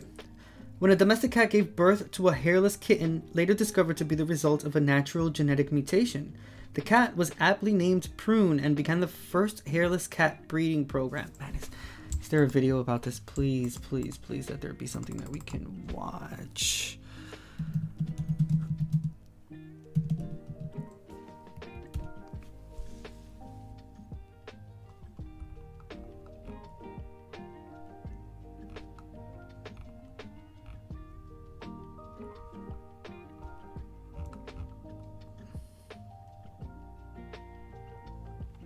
Okay. Well, dang it. Aw, it's from Animal Planet, so you know that they're gonna have copyright music on it, so we can't play those.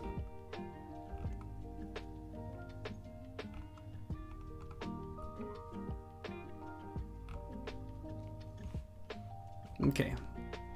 Let's see what it says here. I'm really curious because, again, 1966 is... It's not that far away for a breed of a cat to like come out of nowhere like that. So let's check out this one. So Sphynx Cat 101. If alien cats existed, they would definitely look like this. Sphynx cats have a unique appearance. You either love their looks or strongly dislike them. That is true. Because you are absolutely correct.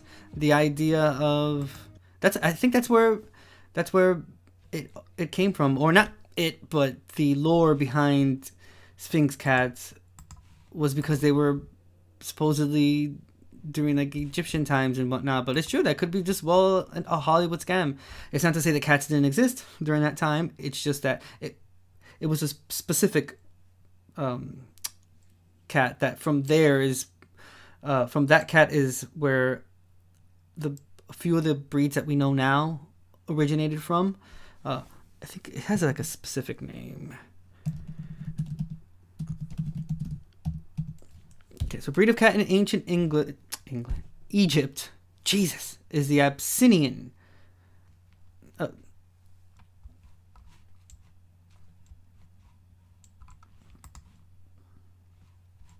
So this was kind of, let me see, don't put the picture. So this was the cat that was based off of like scientific data and whatnot in Egypt. This was the common cat in Egypt that was revered as a god. Not it specifically, this one, but cats in general. Pharaohs and queens, and they were buried with their pets, and that's it was a very normal thing to do. But the breed that scientists say was around ancient Egypt times was this one specifically. Pretty interesting. And it says it has been considered to approximate the sacred cat of Egypt more closely than any other living cat. The Abyssinian is a leaf cat with relatively slender legs and a long tapering tail. The short, finely textured coat is ruddy reddish brown, with individual hairs of the back, sides, chest, and tail distinctively ticked or tipped, with bands of black or brown. Wow. Beautiful.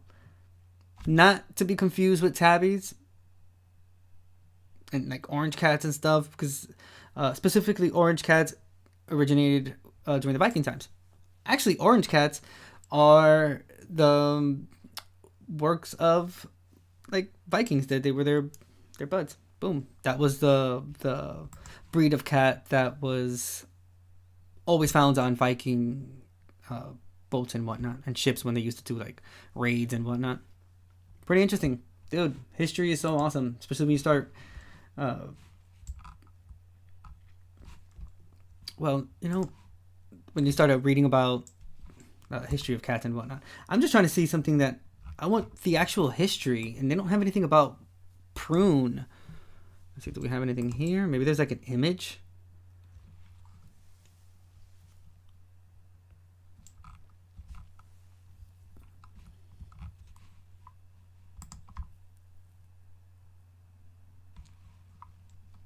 My goodness. That's why, remember Dr. Evil had a Sphynx cat.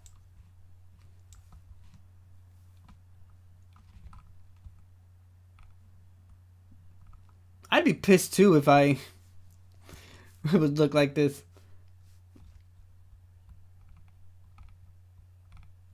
Oh, I mean, look. That's a really, really wrinkled Sphynx. Dang, but nothing. Again, this was 1966. You would think there would have at least been some stories about. Is this? No, I think that's a. It's 1966. There weren't digital cameras or anything like that, but you know there were still cameras. You know, so it's not like there couldn't have been an opportunity to take a picture of them or whatnot. Hell, by this, around the 60s, there were already Polaroids and mobile cameras and shit that people could purchase. So you would think that there'd be a picture of them. But it says, history of Sphynx cats. The Sphynx cat of today descended from a domestic short-haired cat in Canada named Elizabeth. Elizabeth produced a hairless kitten named Prune. Prune was mated back to his mom, Elizabeth, and she gave birth to a mixed litter of coated and hairless kittens. Damn. Made the cat do illegal things. The rare and unusual Sphynx breed originated from this very small gene pool and were very interbred in the early days.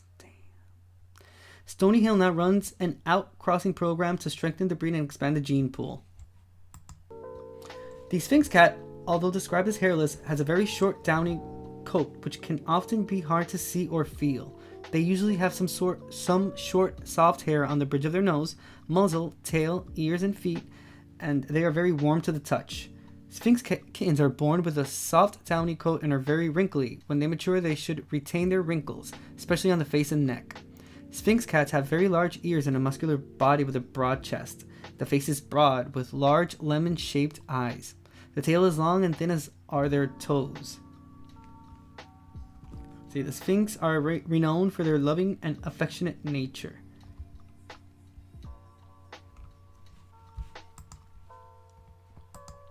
Do you imagine going out of your way to buying a Sphynx cat because you think they're hypoallergenic, only to find out that you would still be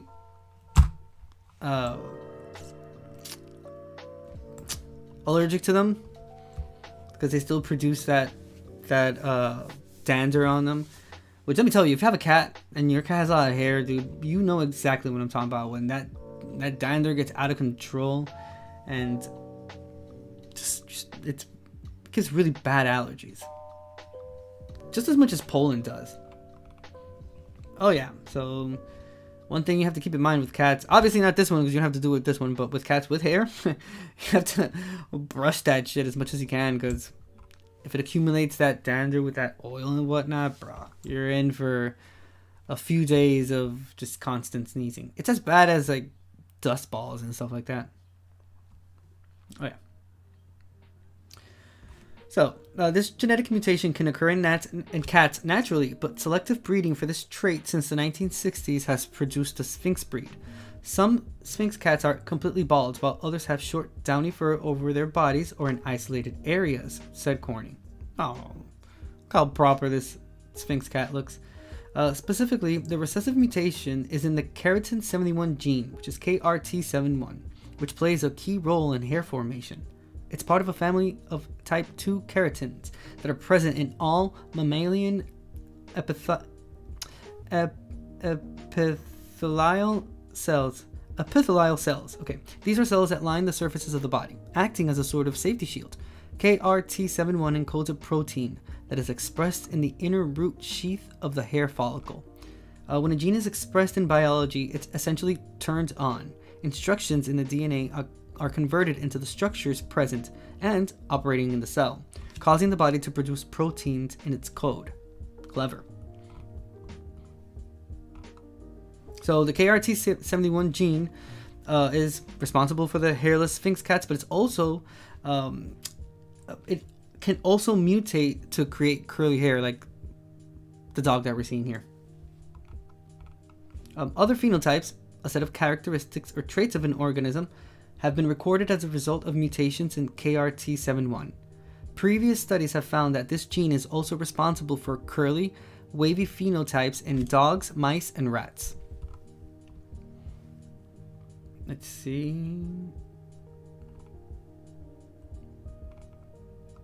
Are there any other hairless cats? Yes, prior to the Sphynx cat, there was the now extinct Mexican hairless, and it's widely thought that the Aztecs used to keep hairless breeds as far back as 1300.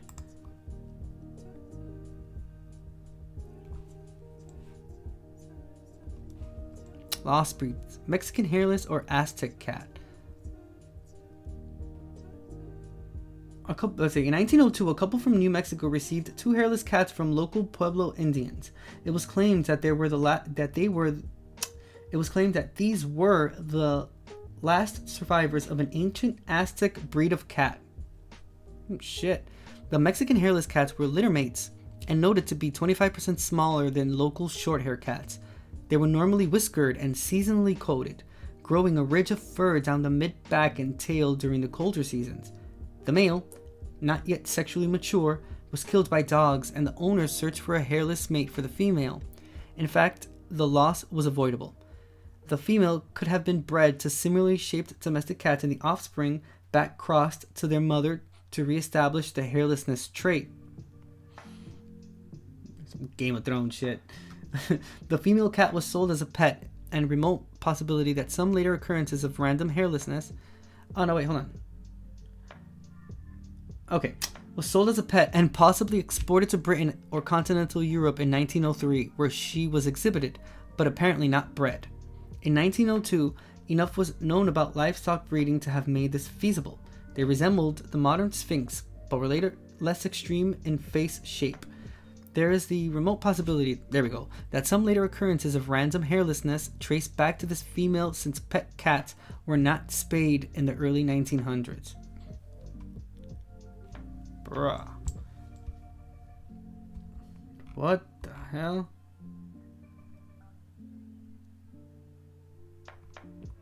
So I guess this was an example, which was the picture that we saw before.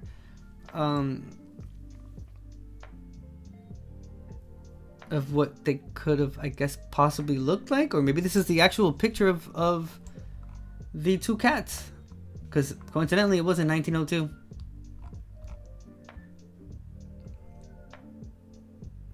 It kind of looks like as if Tom and Jerry would have never fought and they just made babies. This definitely looks like an offspring of that. And if it's smaller than a regular short-haired cat, so let's say like regular normal size short-haired cat would be like this big. Dude, it's probably like this small with a tail like that. Some scary shit, man.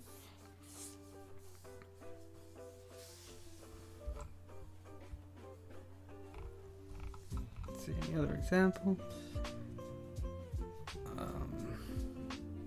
Well, I guess it's just a painting.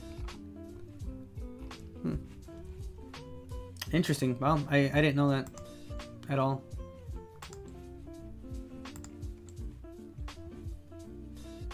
Okay, so today many of our bald cats are the result of breeding Sphynx cats with other breeds. So these are examples of other hairless cats. Bambino is another hairless cat breed and the result of a Sphynx crossed with a Munchkin. Like the Munchkin, the Bambino has short legs and large ears, and the name literally translates as baby in Italian. Minskin. Similar to the Bambino, the Minskin is also a Sphynx crossed with a Munchkin, albeit smaller, with a permanent kitten-like appearance. This is thanks to the addition of genes from the Devon Rex and Burmese cats, giving it a small yet stocky body and short legs. The Minskin hails from Boston in the US, and the first was bred as recently as 1998. Listen, if these are the successful ones, could you only imagine the ones that didn't go well? Like, oh, what those scientists' eyes have seen that we would have never imagined could be possible, because they're breeding a whole bunch of different breeds of cats and whatnot. Not all of them could have been compatible, or maybe not all of them were successful. So who knows what the hell these people created and have hidden in a lab somewhere. I mean, I'm talking out of my ass, but could it really be something that could be not possible? I mean, they've been studying like cloning humans and shit for a long time, and cloning like animals and stuff. Do you think every single experiment that they did was successful? Could have been a lot of those ones that were not done correctly, or calculations were off, or it just simply didn't work out. And who the fuck knows what they created there? We certainly don't. But who knows? Who knows? Holy shit. Donskoy, also known as the Don Sphynx, or Russian hairless. The Donskoy is one of the few hairless cat breeds not related to the Sphynx cat. It was discovered in 1987. I was already alive when this happened, and it's a completely new breed. Unlike the Sphynx cat, whose hairlessness is caused by a recessive mutation, the Donskoy's is actually caused by a dominant mutation, meaning it's much more likely to produce hairless descendants. It's a muscular, intelligent, and affectionate breed of hairless cat. Oh wow. Peterbald. The Peterbald is a Donskoy cross with an Oriental short hair, taking its name from St. Petersburg, where the breed was first developed and gained popularity. The Peterbald's coat varies from a velvety, fuzzy velour to bald and even ultra bald. What the fuck is ultra bald? The latter of which has no whiskers or eyebrows and are sticky to the touch. Bruh. I love all cats. Get that shit away from me.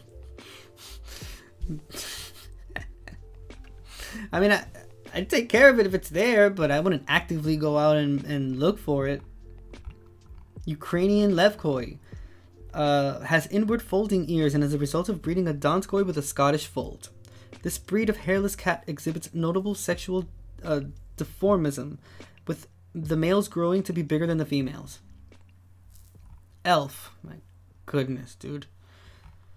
The elf cat is another new breed of hairless cat, creating from breeding a Sphynx with an American curl. It inherits distinctive curled ears of the American curl and the apparent hairlessness from the Sphynx.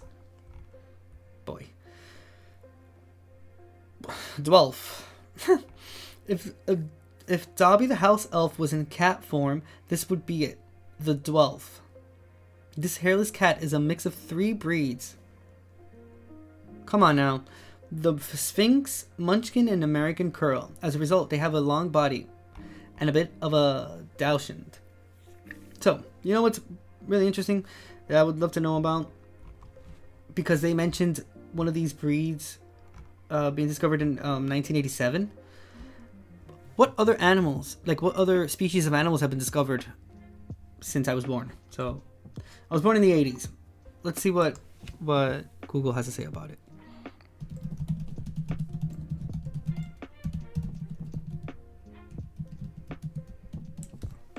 Okay, so we'll be fair and we'll start with the 90s. So, species of animals discovered after 1990. Why is there a picture of a football player there?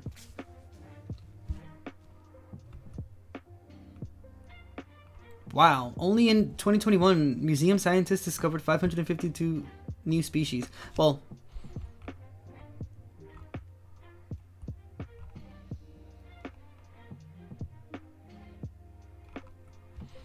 that have scientists horrified. I don't trust those clickbait videos because it wouldn't make any sense. But let's see this one. This is animals around the globe. .com. So animalsaroundtheglobe.com. Top 10 newly discovered animals.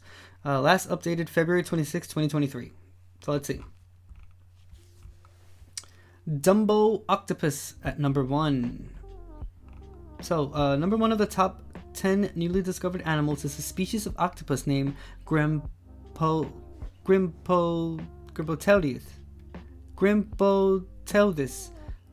which is also called the Dumbo octopus because of this appearance. They are little in size. Approximately, they are 8 inches in size, with small arms and ring-shaped bodies with pale color shading on the body. Sometimes they are also known as one of the cutest octopuses because of their teddy-type look and feel. Is there a video? Nope. Let's see. Or, at the very least, see if we can find like a good picture of it. Oh my goodness. Okay. Okay, I can see. Ooh. Nautilus Live. Yes. I love this account. We were watching a couple of their videos about a week or two ago. Excellent. That's where we saw the video of the Stygiomedusa gigantea, which is like the biggest medusa right now that has instead of having like the little tentacles, it has like drapes. Oh wow, incredible. Well, let's see what this says.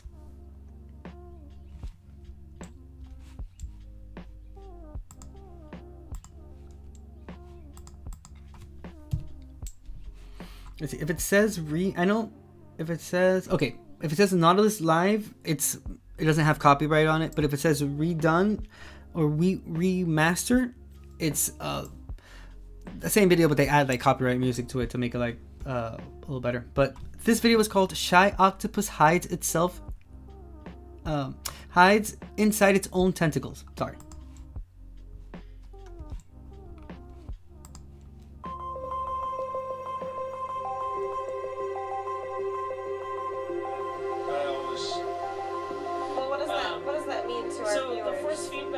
Us a 40-pound to 1 ratio of. Can I just step in for just one moment? This is almost like a pose picture. We have a jellyfish, Dumbo, a flatfish, and a shark, all like in the screen at the same time. Sorry, back to you. And another guy came in just to. Oh yeah, he's jealous.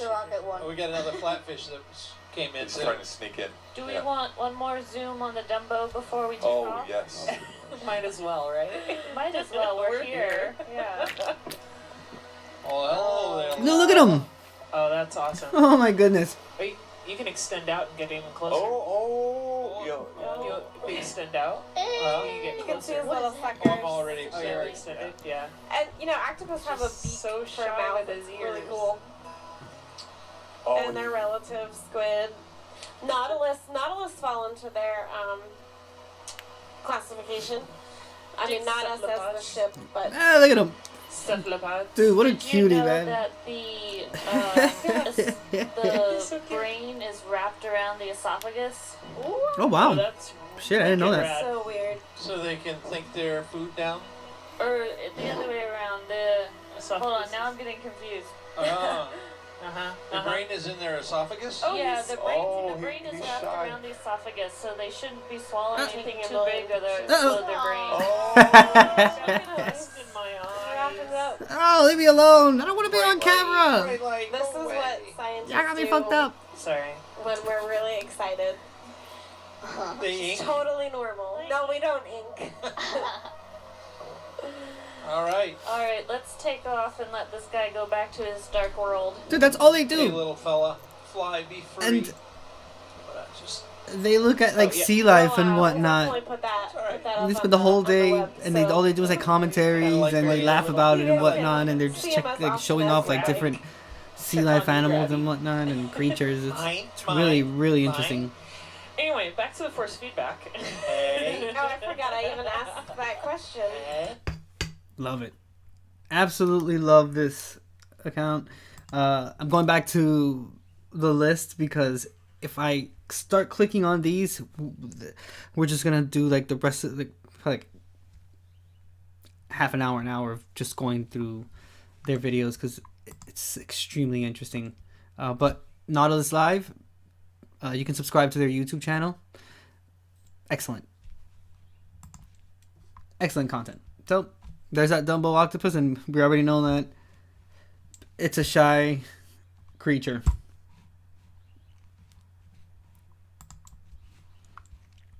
Okay, so it says if someone wants to see a Dumbo octopus, they have to deep dive with a depth of 13,000 feet, as they love to live in extreme depth water areas. Because of this habitat, they are one of the rarest animals who can live up to this deep depth surface.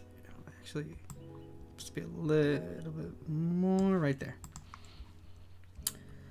They like to eat various sea animals which hoover in the water area like worms, snails, small fishes, etc. They feed on snails, worms, and different animals they hoover up from the sea floor. Their arms help them in swimming, catching their food, laying eggs, and other work. Next one, number 2, nano chameleon. This looks like a picture from like a Mortal Kombat kind of situation where this is like a new character that's coming in, a new fighter. And he's like introduced there. Wow. There was a zoology department that found this little new kind of chameleon. The grown-up adult male is around 13.5 millimeters in length and is now one of the smallest male reptile species found on this planet. A correlation with other 51 species of chameleon found that the new species has uncommonly enormous privates.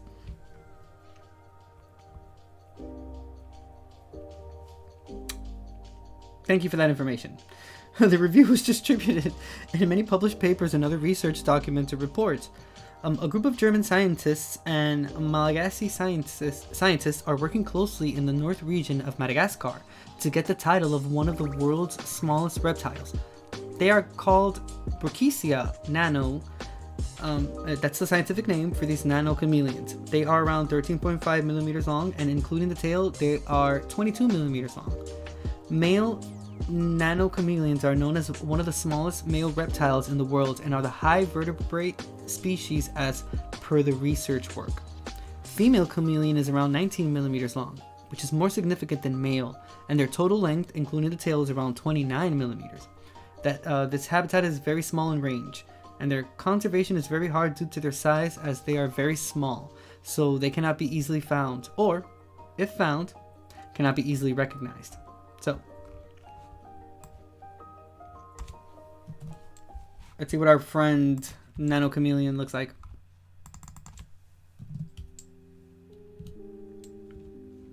Whoa.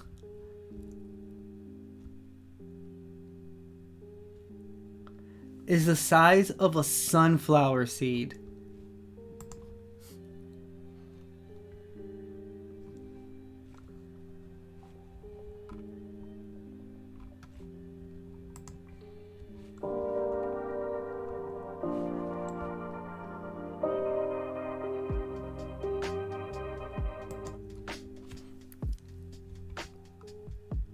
Whoa.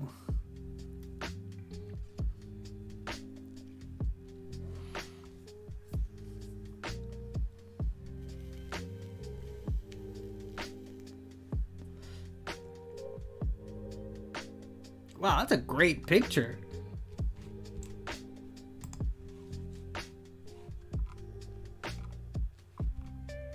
That's it? Is that like the only video they have of this, of the Nano Chameleon?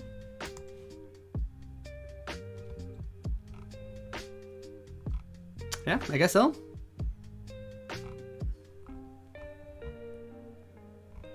No other explanation about it. Oh well, but at least, dang it, I keep opening the same one. Here, I'll close these two. Alrighty, so we'll move on to the next one. Number 3, bright orange bat. So it says number 3 on the list of top 10 newly discovered animals are Nimba bats from the name of Nimba Mountains, which are found in the West African region. They are majorly found in old caves and mining areas as they have big caves. Their orange color fur wings recognize them. This orange bat and other species of bat are found only in this region, so it is essential to protect this region to conserve this species of the bat so that these two species of bat can survive easily as per their habitat. Every time I hear of anything about like bats and caves and stuff, no, I don't think about Batman. What I do think about is Ace Ventura and what is it? It's not it's not Guam. Guam's a country. What is it called? Chat, help me out. The poop. The bat poop. It's guano. I'll never forget that. I'm curious. Let's see what the orange bat looks like.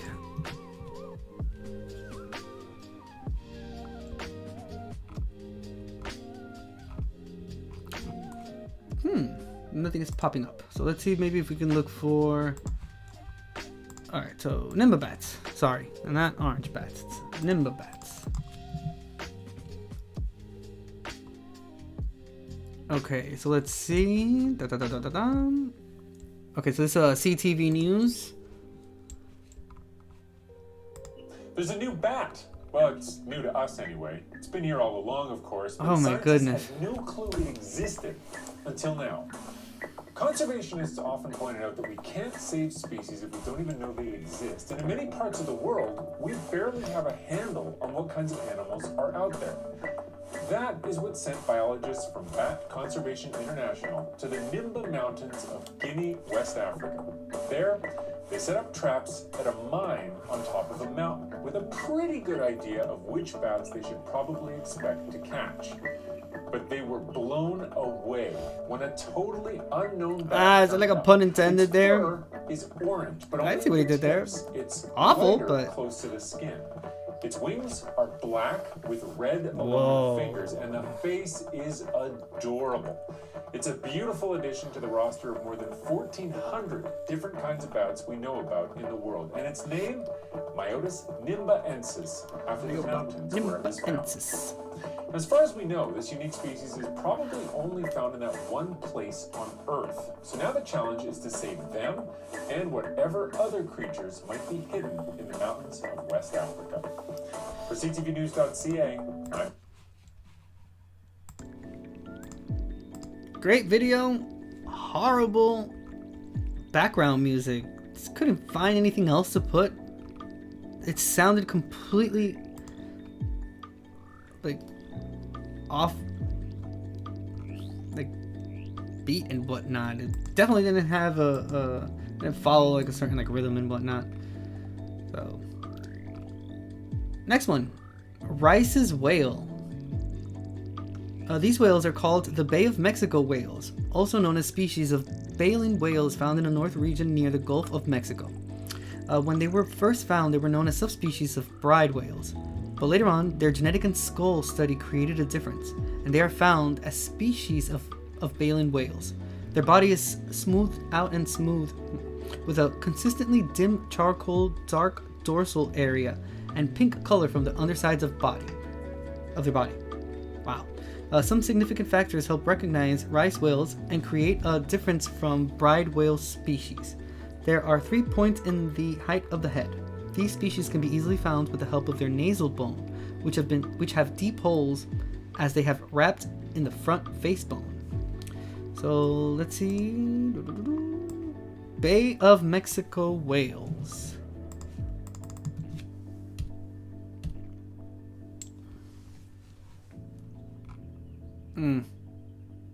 Is not necessarily a topic. So, do they have another name? Also known as species of baleen whales found in the north region near the Gulf of Mexico. So,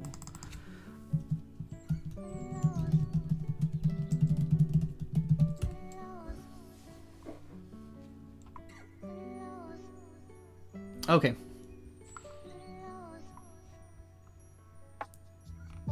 Now we're cooking with grease. Okay, so this is a new whale species discovered in the Gulf of Mexico. This was Fox, January 27th, 2021. Oh, it doesn't have I don't think this one has a date, or does it? So this was February 26th, 2023. Maybe it's not the same whale, but let's see what Fox has to say. The National Oceanic and Atmospheric Administration, or NOAA, with a big bombshell. And I really mean big. Scientists say this whale, which was once thought to be part of the Brutus whale, is actually a whole new species called the Rice's whale. It wasn't just an overnight thing. So this actually, we knew that these whales existed. We just kind of assumed that they were Brutus whales that existed in the Gulf of Mexico. Maybe with the idea that they were a different subspecies, but the fact that they're actually a different species is actually quite cool. Maybe even cooler. Mackenzie Russell at the Dauphin Island Sea Lab says these typically 55 feet, 30-ton whales live in our backyard, the Gulf of Mexico. But there aren't many of them. There really are only about 33 of them in existence. So almost, overnight, again, after many decades of research, but overnight it became one of the most endangered marine mammal groups in the world. Like the Brutus, the Rice's is also a baleen whale, which just means it filter feeds and doesn't have any teeth. NOAA scientists say the main difference between the Brutus and Rice's whales are their skulls. Russell says there's a jaw from a whale brought to the Sea Lab by fishermen in 2016 that could now be determined Holy a Rice's whale. We've actually been in contact with the That's a lead jaw. researcher on this study to get potentially some samples analyzed of the specimen that we have. Shelby Myers, Fox 10 News. Wow. That's huge. That was just a jaw. That's insane. Moving on to number 5, rockstar ant. Let's see. This is a minuscule insect with a great facial structure found in the northwest region of Ecuador. Locally, they are found in Choco Darien, which is known as a very famous habitat for various animals. The scientist who found this ant was Douglas Boer, who found that this is something different in this species of ant and marked it as new species of ant with another friend and named them. In terms of sexual appearance, both look very similar, so it's complicated to find or create a difference in both genders. Okay? Not a fan of ants at all. Fucking hate them, dude.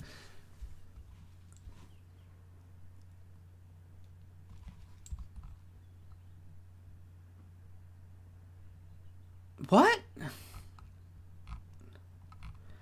It thinks I'm talking about Ant-Man. No. Although, I mean, I guess I can understand.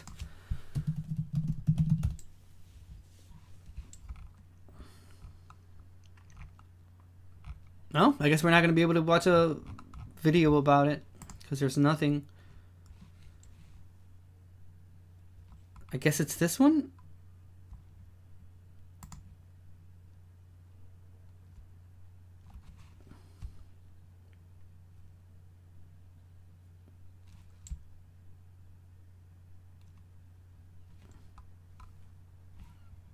Oh yeah, so it is this one. It was named with the help of Michael Stipe from the band R.E.M. Stipe and Boer named the ant after their mutual friend, artist Jeremy Ayers. There you go. Wow. It's the first two pictures. Indeed, that is the ant there. Why there's a Adam Ant whatever, man. It's so weird. Okay, number 6, screaming frog. The crying out tree frog, Latoria dentata, is a recognizable frog to numerous inhabitants of eastern Australia. The frog has probably the most intense call of any Australian frog, and it's been depicted as practically excruciating to pay attention to, seeming like a deafening shrill shriek. Although this frog was believed to be broadly appropriated from southeast Queensland in the north to the right across the boundary into Victoria.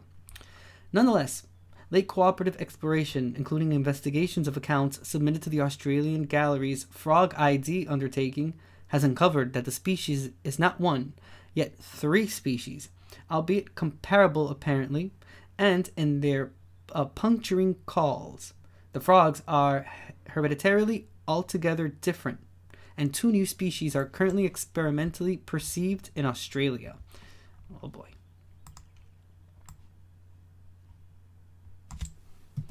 Hopefully there's a video of an example of just how loud the shriek actually is.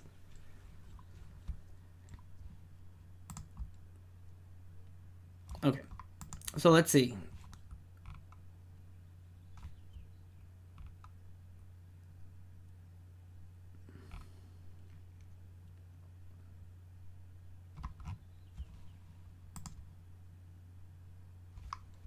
Okay, this is from Australian.museum. It's a bleating or screaming. 2 new very loud frog species described in Eastern Australia. This is written by Dr. Jody Rowley and it was published November 22nd, 2021. Okay. Oh shit.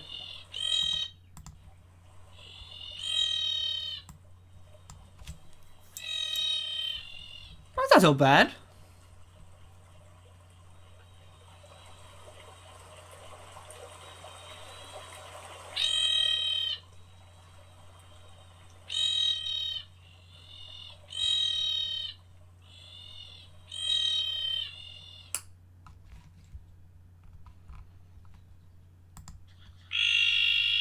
Oh, that's... okay. Alright. That one is worse. See, that one I wouldn't be able to do. What is this?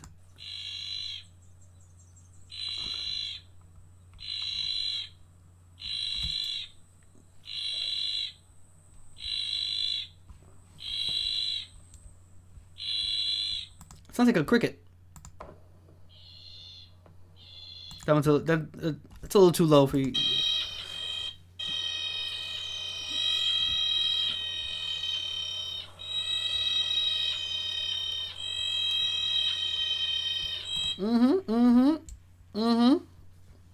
Yep. I can see where the annoying part comes out. And it's crazy how it just, the bottom part just like inflates, goes back. But you can see like their belly, when they do the actual the scream, the thing fills up. But then when they're done, it just goes back in. You see the belly inflate again, and it's that game going in and out. That's pretty peculiar. I'm telling you.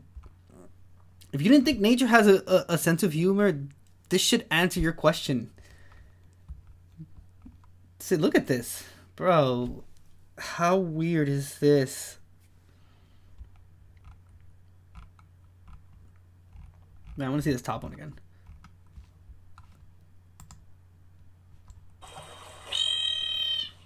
See? That's crazy.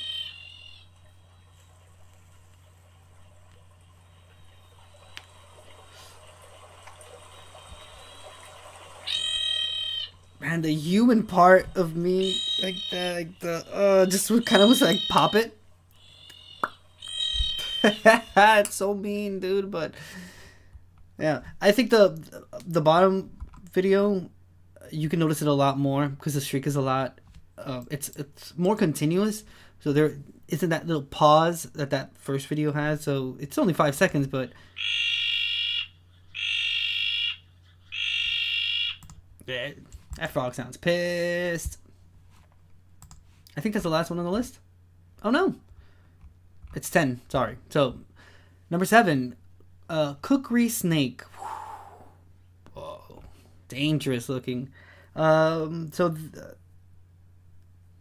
was actually found when a photograph of it was posted on Instagram and seen by 2 scholars, prompting them to reach the banner and gather examples of the species. They are normally found in Himachal Pradesh, a state in India. They are named as Churai, as they are first viewed in the Churai Valley of Himachal. These snakes were first viewed by a student of photography named Virender Bardwaj, who is from India. He saw the snake species during the COVID-19 pandemic when we came to explore the valley of Chamba in Himachal Pradesh and was posting view pictures on his Instagram page.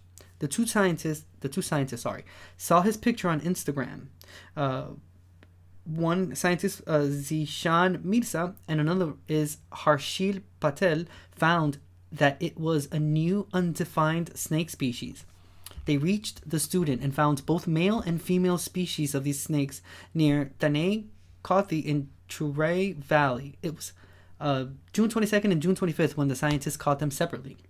They are medium-sized snakes with a breathing vent of around 277 millimeters in length and around 17 lines of scales found in the center of the body. Ooh. There are around 170 to 177 ventral scales on their body, which are yellow and brown on the sides. Yeah, I think you can kind of tell on the the mouth bottom portion. It has that green and brown to it, but it looks like this. Looks like a completely black snake that kind of like shimmers with the light. Just gives it this ominous look to it.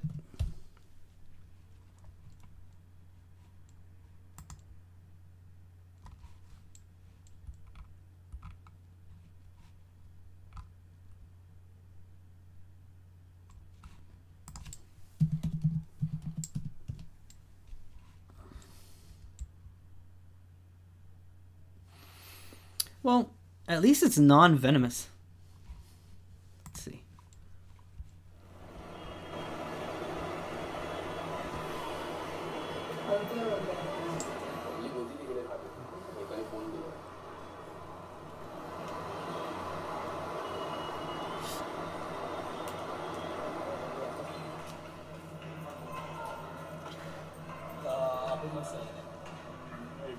My goodness, dude, that shit could fit in your shoe, dude, and like in a pocket. Go and put your pants on, and you just sort of, I wonder what I have in my pocket. Something seems to be moving, and you pull this shit out. At least it's non-venomous, because that would have been the last. Like the last and worst thing there is that on top of it, small like that and venomous.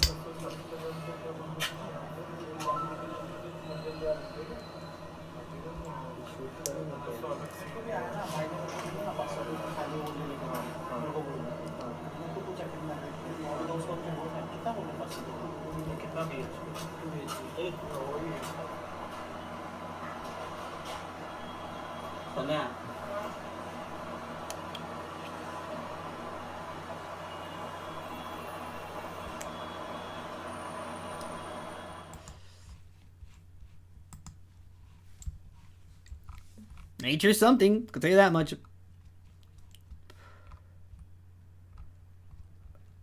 Wait, what is... no way. Is that really like something that's... What the fuck is...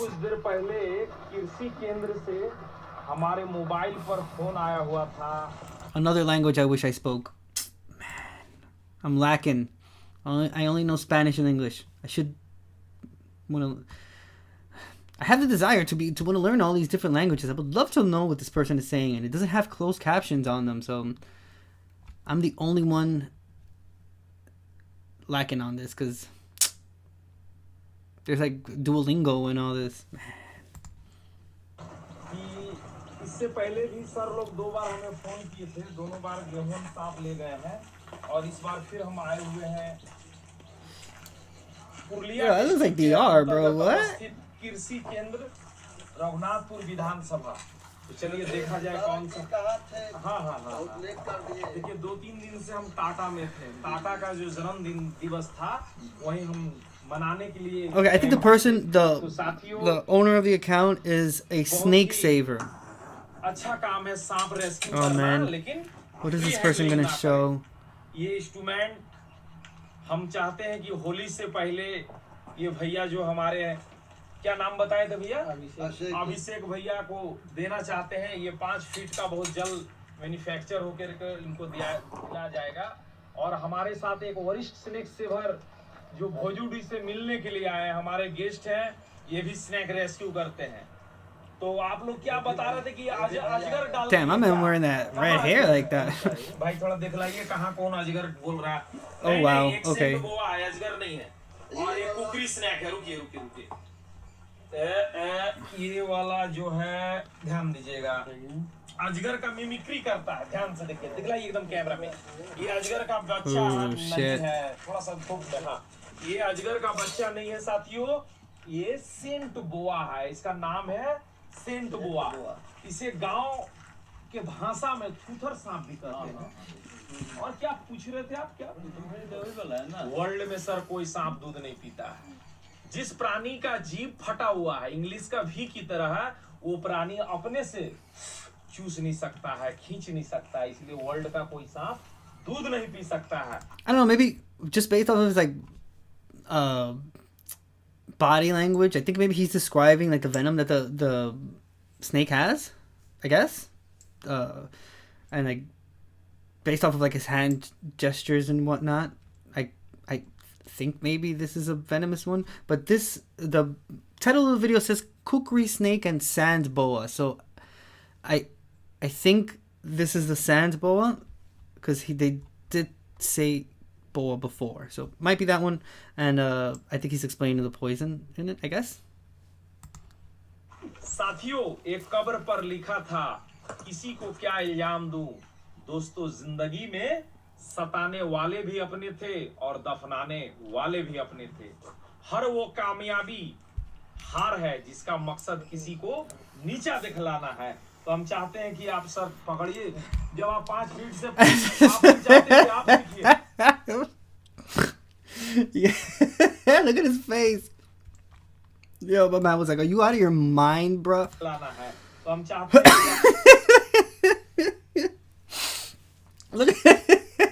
Look at his face, dude. Bro. My man is like, "Are you out of your mind, dude?" Like he's looking at the snake like, "Yo, you must be, get the fuck out of here with your shit, man. Get that out of my face." आप sir पकड़िए.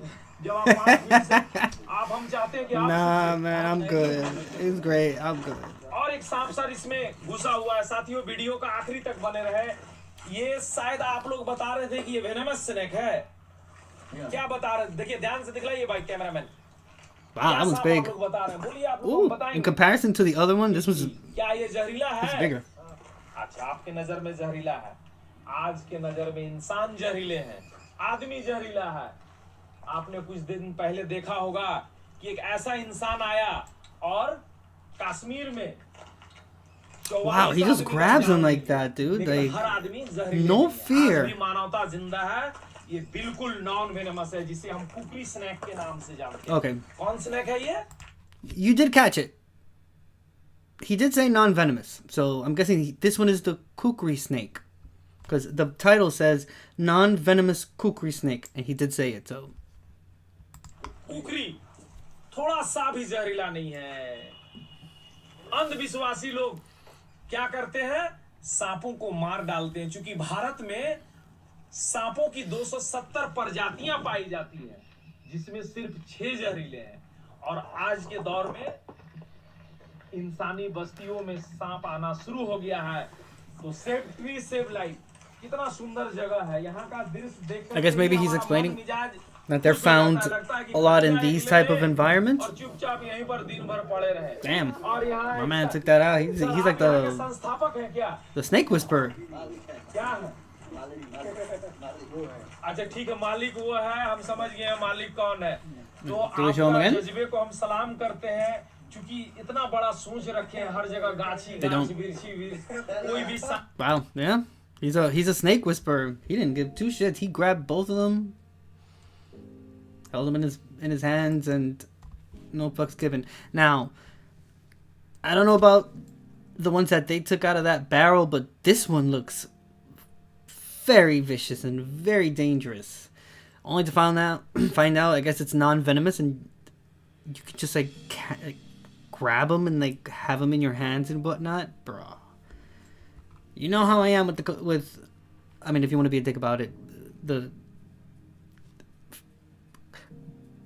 color black, but if again the dick part would be mentioning that black's not a color, but it's the lack of. But You get where I'm going with this. Look how awesome this looks. I would definitely have that as a pet. Number 8. Star-like octopus. So octopus ginda is another type of octopus in the bigger worldwide O. vulgaris bunch. As of not long ago, it was trusted that O. vulgaris was found all over the planet. However, ordered work has tracked down various separate enigmatic species in the gathering. This paper expands on past hereditary work that demonstrated contrast between non-covering populaces of the desolate octopus, O. tetricus, otherwise called the normal Sydney octopus. It was recently remembered to be found on both the eastern and western shores of Australia, and it was accepted that the populaces kept up with the network through larval dispersal on sea flows. Nonetheless, this new paper shows that the western populace, between Shark Strait and Cape Les Stupendous, is an unmistakable animal group, making number 8 on the top 10 newly discovered animal list, which is another octopus. So let's see. We'll look for the scientific name.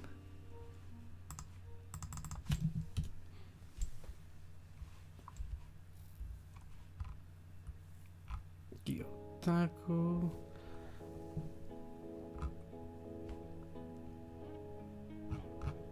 No. So let's see. Star-Lord.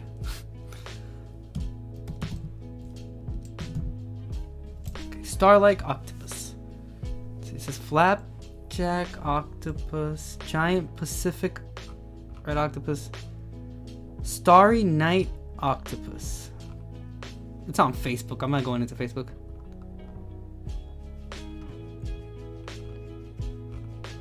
Wow. No, actually nothing, not even using the scientific name.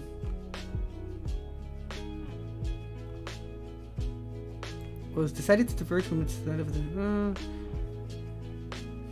So, Jinda means star, but no, I wasn't able to get anything of it.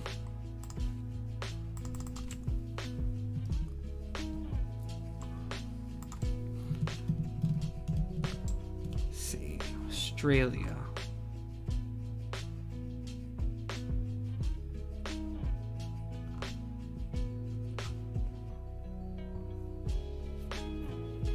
No? Okay, well, I guess this is an image of one. You can see right on top here. I'll go into the actual webpage to see if you can see it a little bigger. There we go. Not the best picture. Can't really see it correctly. And it's... the rest of the articles behind the paywall, so I'm, you know how I feel about that. But at least we kind of see an example of it here, so it's not lost to us as to how the octopus Jinda looks. Number 9, horsehair worm. Horsehair worms, or Gordian worms, have a place with the gathering Nematomorpha. They are like nematodes, however, significantly longer, 4 inches or longer, and exceptionally meager, about 1/80th to 1/10th inch distance across. They are found in water or wet regions, for example, in or close to streams or puddles. However, they can happen in storages, animals' water tanks, or most open outside compartments with water. These innocuous, inquisitive animals squirm gradually, bending their hair-like bodies into complicated hitches. Horsehair worms create as parasites in groups of grasshoppers, crickets, cockroaches, and a few scarabs. When they mature, they pass on to the host to lay eggs. Wow. That's number 1. Or number 10 in this case would be tiger beetle. Wow. Tiger scarabs are a huge gathering of bugs from the Cincinnati subfamily, known for their forceful, ruthless propensities and running rate. The quickest known type of tiger bug, Rivacindella hudsoni, can run at 9 kilometers per hour, or around 125 body lengths for each second. Around 2005, around 2,600 species and subspecies were known, with the most extravagant variety in the Oriental, around the Indo-Malayan district, trailed by the Neotropics. Tiger insects frequently have huge swelling eyes, long, thin legs, and enormous bent mandibles. All are savage, both as grown-ups and as hatchlings. The class Cincindella has a cosmopolitan dissemination. Okay. If it doesn't come up with tiger beetle, I'll look for it as a tiger scarab. All right. And I guess with this we will end the stream, because this would be the best point to call it quits after having gone through Sphynx Cats and reading about the fact that it started in 1966. That's when they were discovered, and there was another species of the sort of like the Sphinx that was discovered in 1987 that then led us into curiosity and reading about new species of animals that have been discovered. I put since the 90s, but I guess the ones that it gave us were more close to our time, so nonetheless, the tiger beetle is one of the ones that came out on the list, was number 10, and yeah, we'll end the stream with this. Title of the video is called "The Tiger Beetle is incredibly fast for its own size." Oh boy, sorry about that. It's happened twice. It's like a sudden spring of chill hop music. While some beetles have evolved to become aquatic, others can tolerate the opposite extreme: arid desert habitats, where the sand can reach 120 degrees Fahrenheit during the day. Holy shit. Here, tiger beetles flit from shadow to shadow. The fastest can reach speeds of up to 5.5 miles per hour, covering 120 times the length of its body in a single second. If a sprinter wanted to match the beetle, they'd have to run at 480 miles per hour. The tiger beetle has sharp eyes to spot the insects on which it preys. Shit, look at that. But its different colors on it. The beetle often can't see its prey while it's in motion. Holy To shit. get a fix on its victim, it must first come to a stop. Oh.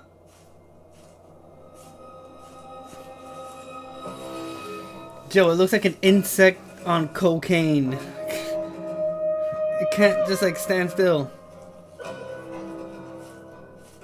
Oh fuck, I hope the stream doesn't get taken down on YouTube. YouTube, Beetle please. comes from the Old English It's a word beetle. bitula, meaning little biter. Looking at this beetle, it becomes clear why they named this name. Dude, look at this.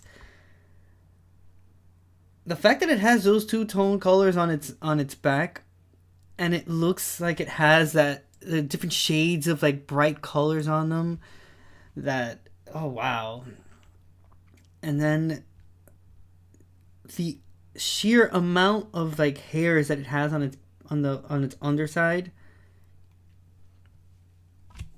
Right there. Dude, look at these colors. It has like that white. It looks like a tiger beetle. There we go. Boom.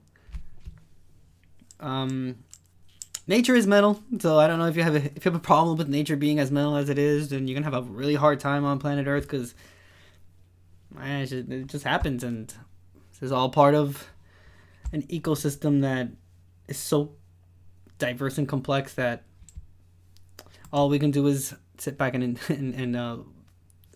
appreciate it and learn from it and hope that they don't end up eating us.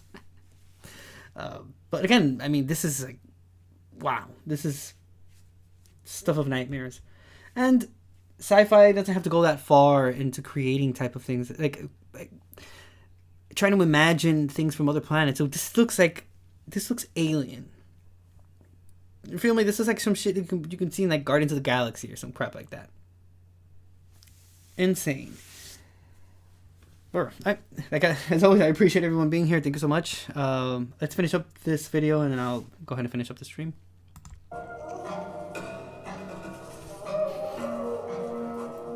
When hunting, the tiger Oh, beetle look is at always that. on the move.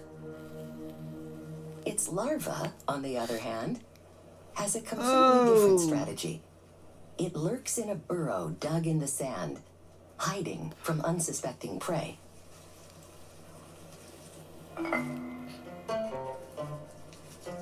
Ready to strike at anything that ventures too close. Uh-oh.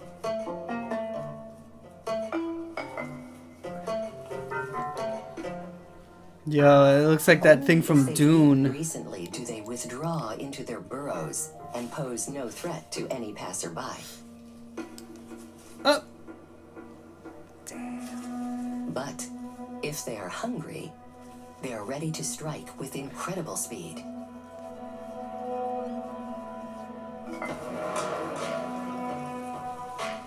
This ant is lucky. The larva misjudged its strike and unintentionally propelled it into safety. But usually, the larvae succeed in snatching their victims from the surface and dragging them into their lairs. Oh! Oh no! Uh-oh. Uh-oh. No! Where they kill I wanna them survive! with their powerful mandibles and suck them dry. Oh, damn. I don't want to say that's what she said, but that was pretty horrible right there. Poor ant. Did not see that coming. Wow. Nature is indeed metal. Beautiful, but very metal. Can't mess with that. Alrighty, thank you so much everyone for being here. Logan, thank you so much for being here. I really appreciate it. Everyone that stopped by. If you were lurking over on Twitch, lurking on Facebook, I really appreciate that. It means the world to me. I'll see you tomorrow, 9 a.m. after 9 a.m. Pacific Standard Time. We'll do another Coffee the News and Us. This was extremely interesting. We went through like fire prevention, saw a whole bunch of like newly discovered animals. We talked about a Sphynx cat. Read about 3D printing and how advanced technologically that's going. That whole liquid gel thing, that's incredible, and that opened so much doors for the future. I mean, we talked about how that could be beneficial for like the medicinal industry and whatnot. So that's pretty cool. Definitely needed this positive day. Needed a kind of a positive push, especially since I'm feeling myself the last week. But everything's gonna be great, and I just want you to know that everything's gonna be more than okay. Everything's momentary. Nothing is permanent, and when you're down, there's nowhere else to go but up. So remember that, and remember that you're a very worthy person, and you're worthy of good things in this life. Like I said before, I'll see you tomorrow. I will be live tomorrow. Another episode of Coffee, the News, and Us. We'll probably do space tomorrow, and we'll start off with that. See what's going on in that world, and then we might do Schmidt's Ocean Institute. So let's see. We'll figure it out tomorrow, but yeah, another day, another stream. So that is tomorrow. Logan, thank you so much. I really appreciate you being here. Con Mez, I am about to end the stream right now. That is what I am doing. Hope you all have a very wonderful day. As you know, you can find me all across social media. Wait, it's on this side. Bam. Instagram, Facebook, Twitter, TikTok. You can like my videos, comment on them on Facebook, on YouTube, Facebook. Comment on them. Let me know what you think. Share it out to your loved ones and subscribe to my channel. You can also use your Amazon Prime on Twitch to further support me. That would mean the world to me, and it would help me out immensely. Last but not least, you can join my Patreon community. That's $2 a month. Whole bunch of benefits, full unedited videos. You have reaction and review videos exclusive to Patreon members. Discord channels that are only for Patreon members as well. And a whole bunch of other benefits. So, yeah, you can definitely check that out. You can find those links in the description box of the live stream or in the About section if you're watching me on Twitch. Last but not least, I have a Discord, King Angel's Entertainment Lounge. We hang out, watch movies, concerts, album listens, a little bit of everything. Link is also in said places that I mentioned before. Love to see you there. Looking for active chatters only at this point, because people just join they just join the Discord, but they don't really talk or anything, which kind of defeats the purpose of it. But nonetheless, to those that do, I really appreciate it. To those that don't, dude, join the chat. Say something. Say hi. All right, I'm out. Hey, you too, Logan. Lots of blessings to you, and I appreciate you being here. This is the King Angel Show. I'm King Angel, San Francisco Bay Area live streamer and content creator here on YouTube, Twitch, and Facebook. I'll check you guys out tomorrow. Take it easy. This was the coffee news and us, and 9 a.m. after 9 a.m. Pacific Standard Time. So I'm hungry. That's it. I'm good to eat already. Have a great day. Thank you very much, and peace.